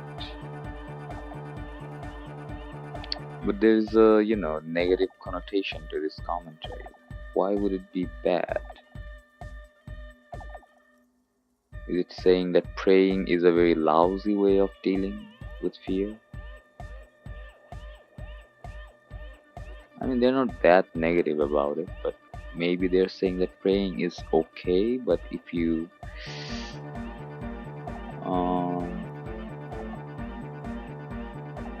you can be sedated by it.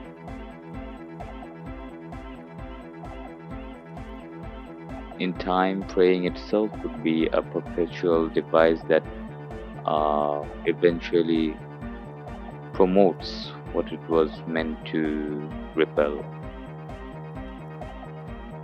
It's not a fail-safe thing to do. Maybe. But I'm just... I don't know, I'm saying something that used to be there. What it does was sooner person's measure. It'll be fruitless though. She won't be able to measure it. But see, people like that always want to measure everything. All those things they really can't.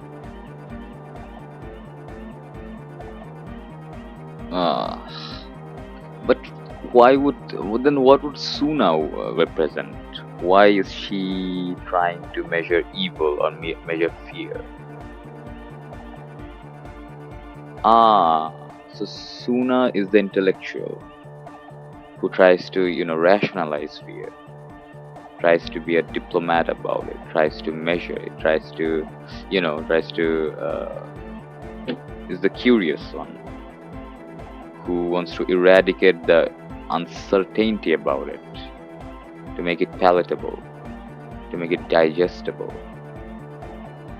to make it, to render it into something that you can live with in a reasonable manner. Maybe. But all of this seems like a stretch. I don't think I'm not getting it to the center. Pale, pale, pale, pale. Pale is both the nothingness, the antithesis of reality, but also a medium with which future comes to the present. Thoughts come into... I don't know. There are a lot of... I don't think they're supposed to be that airtight. They're just like long stretched metaphors which you just feel. Will be fruitless or... The wood creaks as a gale blows by. Outside, dust particles fall through the darkness, settling down on the age-bleached floorboards. The structure does not feel particularly durable.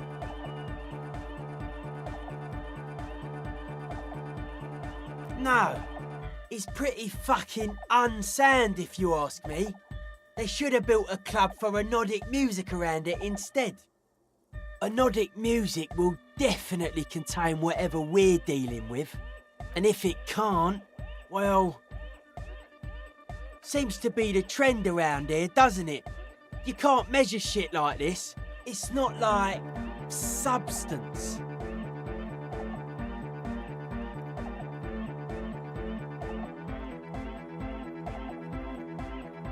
Like a concentric ring spreading out. The struggling villages. And that is what caused the communards to fail in defending the beachhead. Yeah, a lot of failure has gone down around here. I don't know. Maybe, maybe not. It's not a thing we can answer, cop man. Even I have limits. I'm a limited size person. But there's an element of inevitability or an element of non-agency here, right? The pale appears out of nowhere. You cannot control it. You do not have any responsibility in it. It's not out of your. It's not a consequence to your actions. So is it saying that fear is not cultivated? It is an inevitable thing that people faces, but is it accentuates randomly? I don't know if I can follow that. Yes, fear is an eventual thing, but we let fear accentuate. It is our fault that it takes hold. Maybe you can figure things out, cop man. I think we got on a good level here. The signs are syncing up well. Dead body, spirit entered. What, the mass murderer? What, are you a commie cop? Then that's why. Communism's just a bloody humanism, if you ask me. Has her love all over it. Okay. Sure. But life is true if it's free from fear, an eternal division among oneself. And others, mankind has seeds of greatness in it. A germinal will come, a return to trueness. It will be hardcore.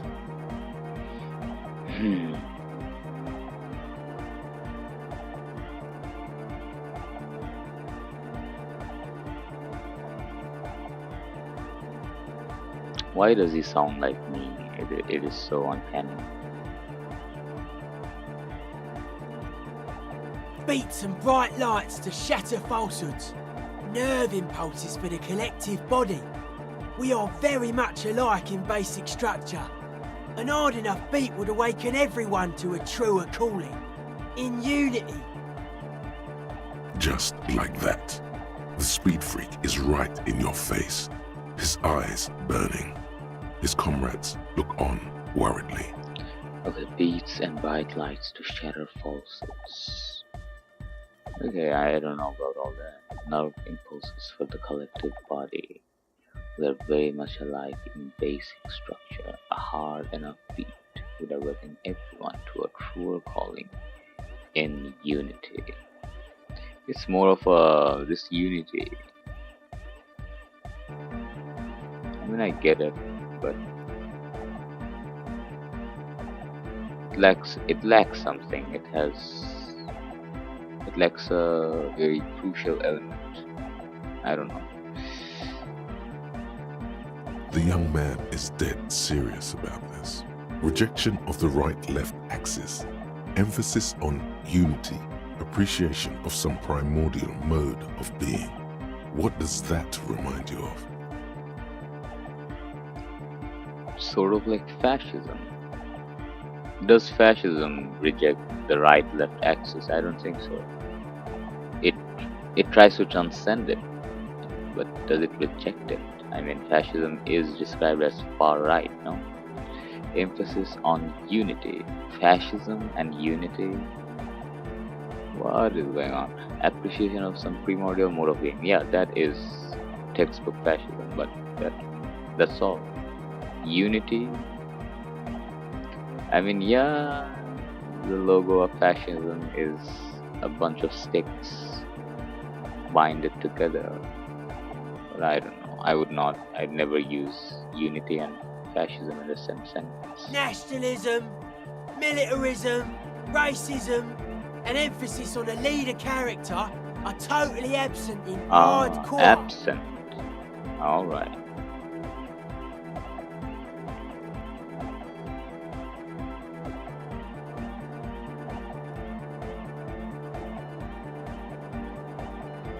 Haha.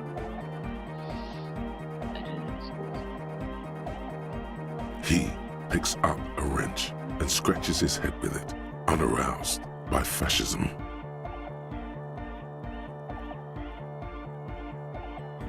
Utmost dedication. Thoughts from the spinal cord. It's a potent superlative as well.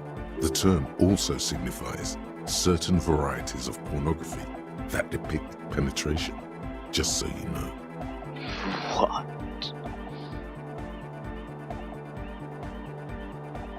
Huh. Okay, I mean, makes sense in some Egghead ways. usually has a better concept of the hardcore. He just really likes saying hardcore. Hardcore!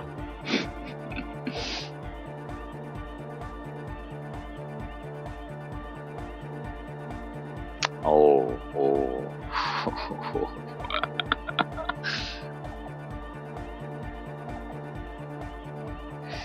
Vague dedication, something. That's a pretty hardcore coincidence, don't you think?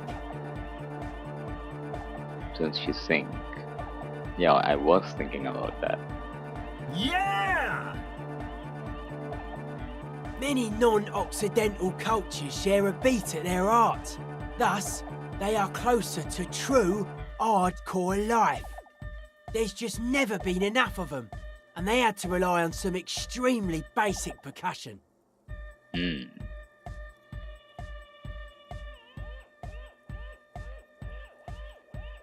But I would rather suggest a dance-based society than noise-based society.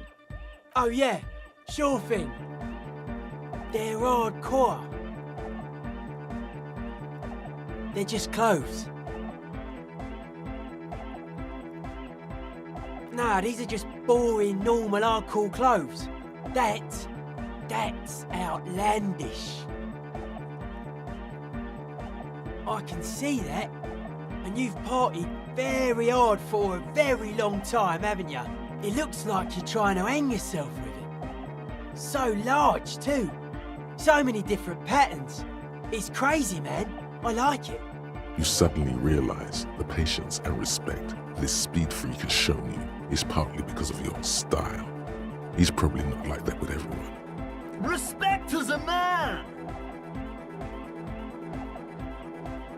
Harden up your ledger, caught the key, necktie is on, pericarnationism is love.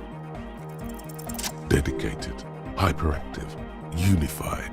You will have to add something of your own to understand this list of loosely formed qualities called hardcore. You need your own entry. Make it. Jumping around, as this sort of music requires, is actually a taxing physical activity and should be dignified with a sports suit. Huh?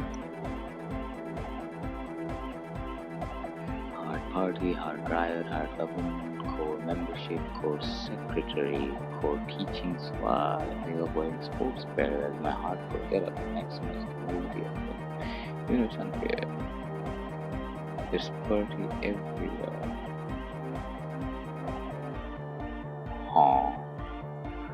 Dedicated, hyperactive. Unified, you will have lessons. I don't like these options. Hard people, hard republic, hard cell, hard party, hard riot, hard government, core membership, core secretary, core teachings, core.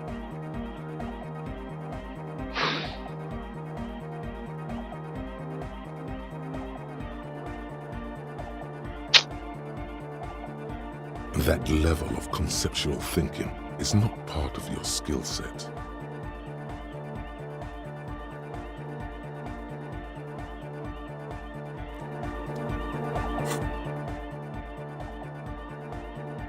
What?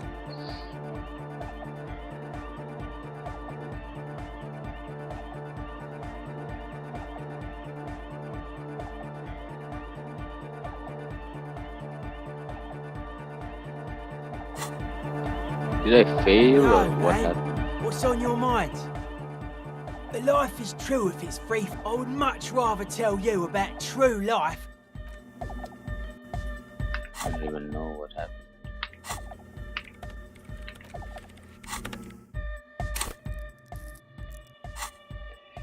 Hardcore aesthetic, not hardcore, just the aesthetic.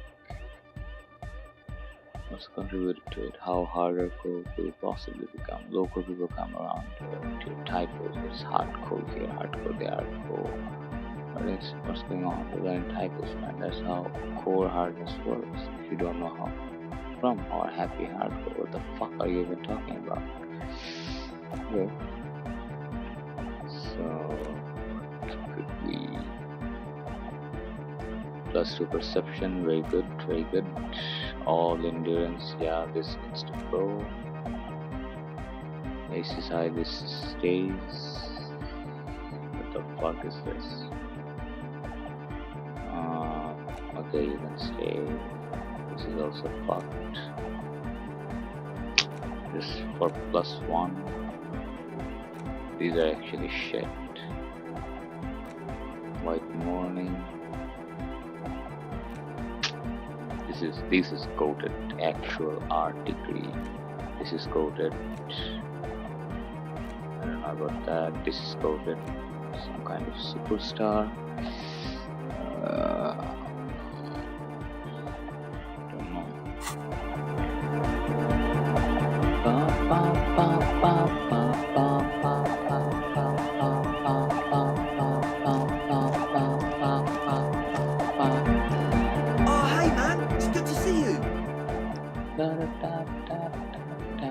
Goodbye, officer.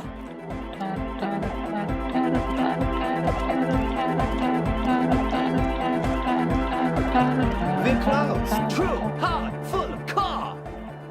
Hard car. Hard car. Internally coherent. All car. All right. Yeah. He furrows. Hard. Is it though?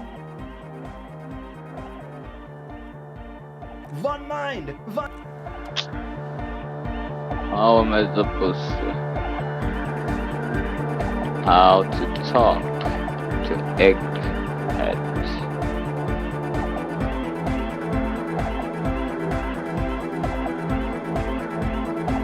Speak to him twice.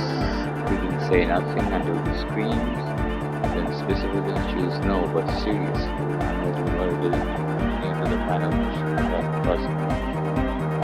We're close. True. Hard. Full. Car.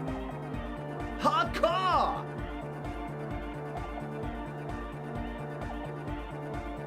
Hard car to the mega. Internally coherent. All car. All right. He furrows. Hard car. Ah. The question is, what is the question?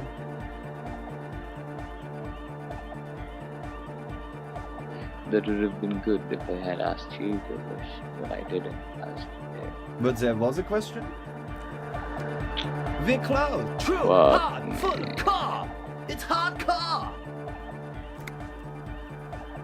Skibbity. Your cop training did not prepare you for this. What to... We're close. True. Hard. Full. Car. Hard car.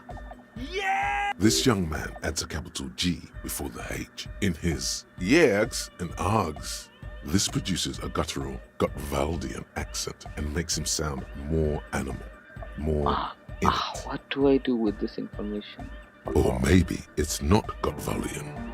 Maybe it's Oranese. Probably an homage to Oranje, where Arno van Eyck is from, judging by his name. Could you be listening to an Arno van Eyck creation right now? You know about him? You know Van Eyck?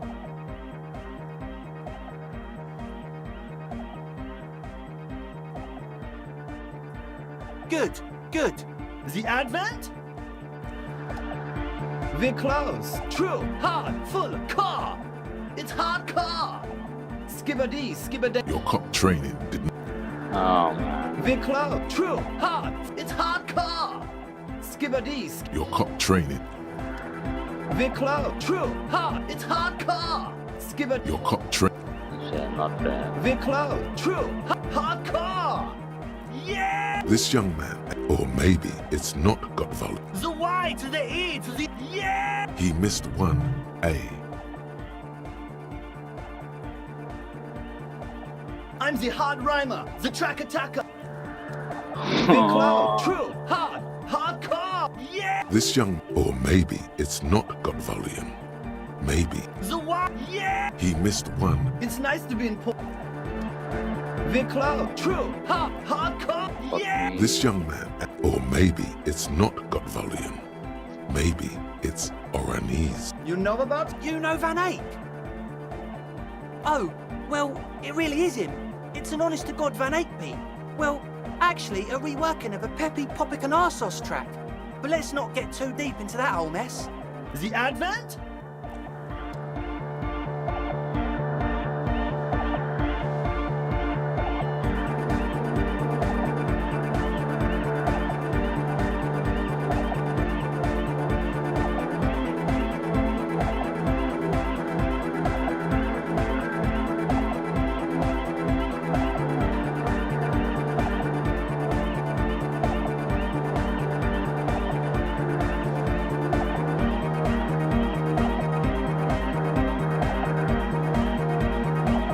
Big cloud, true, hardcore, internally coherent.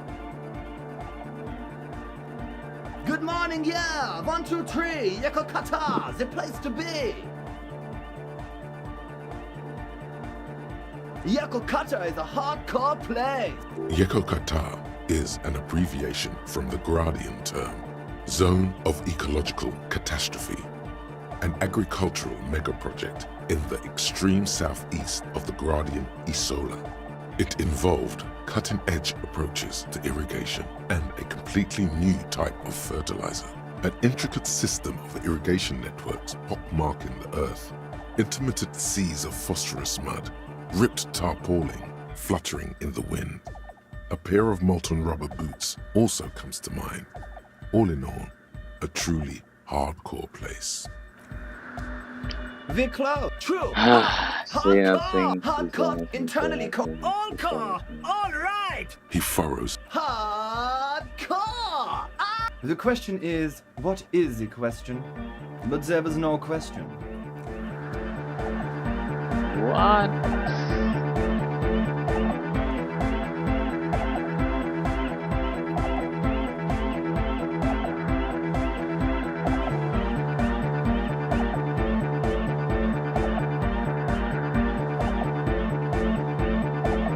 Big clouds, true, hardcore, internally coherent, all core, all right. He furrowed. Hardcore. Is it though? But is it? I mean, really? No, but seriously, I'm a bit worried it isn't. The skin on your back is crawling. For a second, you can't even hear the music anymore. There is a hawthorn tree on Rue de Saint-Ghislain, right next to the canal. Thank you. Don't be alarmed. Everything is okay. He isn't actually worried. Everything is still super hardcore. What he probably means is, it could be even more so.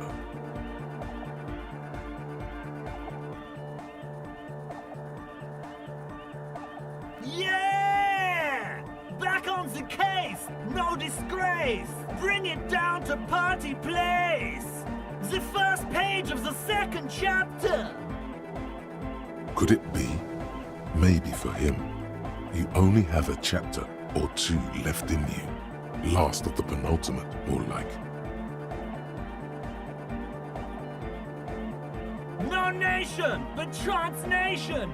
No war, but class war. Don't be a lunatic. Of course he isn't. Jermaine here just yells random things.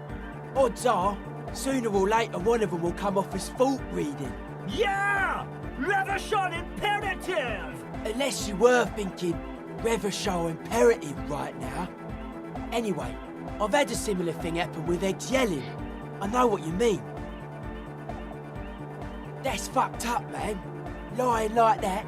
And a cop too. It doesn't even fall for it. He's not a communist. It's just something he likes to yell. He picked it up from a tape jockey at the Palaceum. She was a communist, though. Yeah! With a rebel yell! I can be a communist. If you want that, do you want me to be a communist? Please don't turn him into a communist. Oh yeah, turn him into a communist. Come on, it would be super.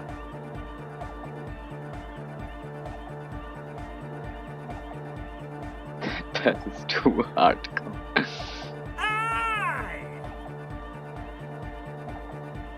I can be. Please don't. Oh yeah.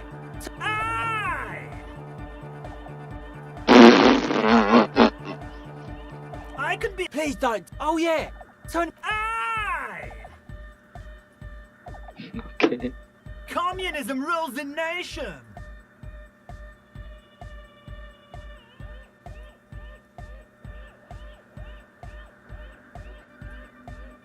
Communist. I'm sorry. The young man drops his oversized head in shame. He is truly sorry he couldn't come up with a proletarian yell that would satisfy the great leader. Dark hardcore! Jermaine Egghead! Basically, yes it is. Lungs are for love! When Dolores Day was anointed innocence, her lungs started glowing through her body. For the world loved her, and she loved it back. Yeah! Why wouldn't they be? Are the lungs not the place where you hold the breath of your soul?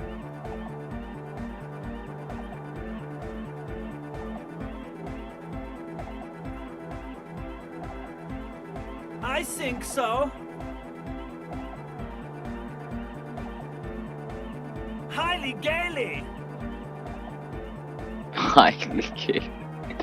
Lungs are for love. Why wouldn't? Objectively, it was good for its time. And they sort of screwed it up after she passed, like they always do. Don't listen to that retrograde class warrior, Egg. Okay, where was I supposed to put my phone song? Savoir Flair, because I need to dance. Yes, sire. There's nothing wrong with it. I'm still in love with the hardcore. Sometimes I just feel like anodic music is in its infancy, you know? For example, take this Arno van Eyck jam I've been pumping for the... Isn't something holding it back from being hyper? It's like it's only ultra. I think it's super hardcore, but you're right. It's not hyper hardcore.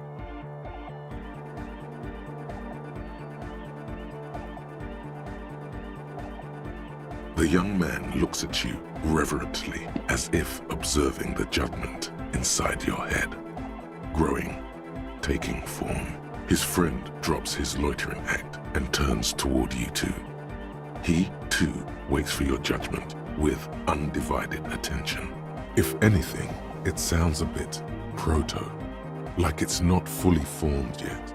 You might be a moribund alcoholic and a failed punk, but you are pretty certain a thing cannot be both proto and hardcore. How much is the fish? What is this dialogue option? How much is the fish? Oh my god. I really do want to click this, but I know I have to go with my conceptualization. It's my signature ability and I love it. Wow! Culture card! For a moment, you almost think he's going to put his hand down. But that would be ludicrous. I think you might be right. But how could it become hardcore then? I know it in my heart, but cannot think it in my head. If this is not hardcore, how could anything be?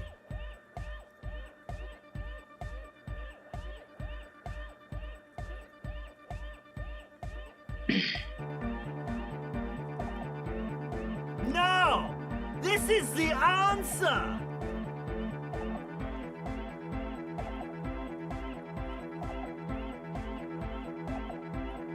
What? Guys, there's something happening in his head. Oh yeah, he's doing it. But you're not. This is almost certainly a matter that surpasses the limits of reason. I know, so does mine. Uh-huh.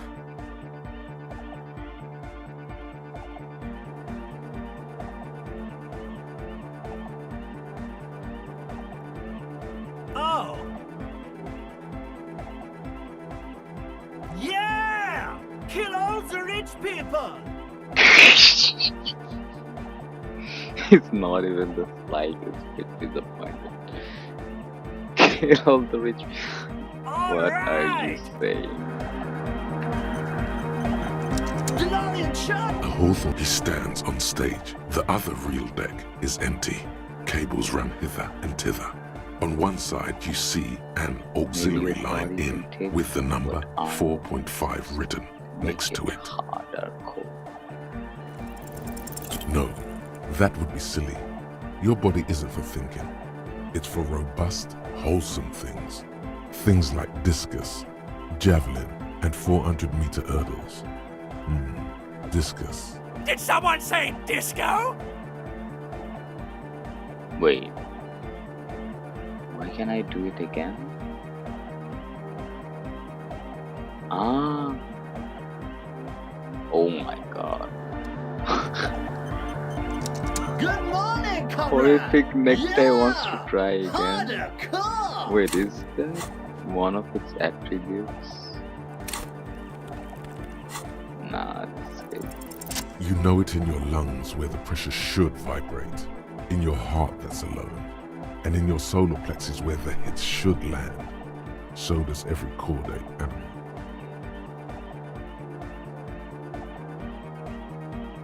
What?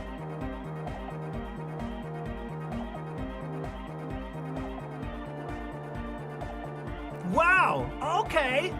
We should start with the melody. But where would we get that stuff from?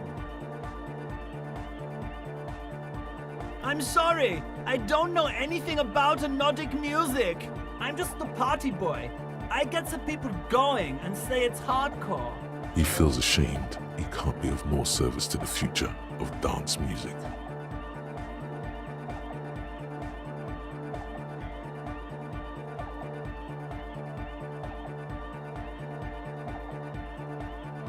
The young man falls silent with appreciation. He even tries to contain his smile, as if it could hinder your investigation. Basically, what you need to find here is a tape with some banging music on it, so that Egghead could use it to remix Van Eyck's jam. Yeah, maybe that street hawker across the pawn shop has got some tapes to sell. That's just an idea. There is a hawthorn tree on Rue de Saint-Ghislain, right next to the canal. A reel of magnetic tape is caught in its branches, like bronze ribbons blowing in the wind. Does it? Oh, I know! I know this! I can tell you where it is! St. G is the boulevard before the canal bridge. The one that takes you to the whirling in rags and the industrial harbour. It's got the lanterns and the... I knew that! I could have said that! And the mosaic sidewalk. But it's all blocked with that stupid traffic jam right now. Anyway, that's all yours to figure out, Copman. Copman!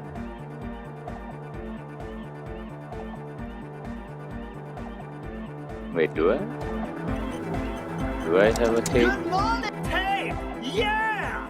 Spins the tape until the space is Alright!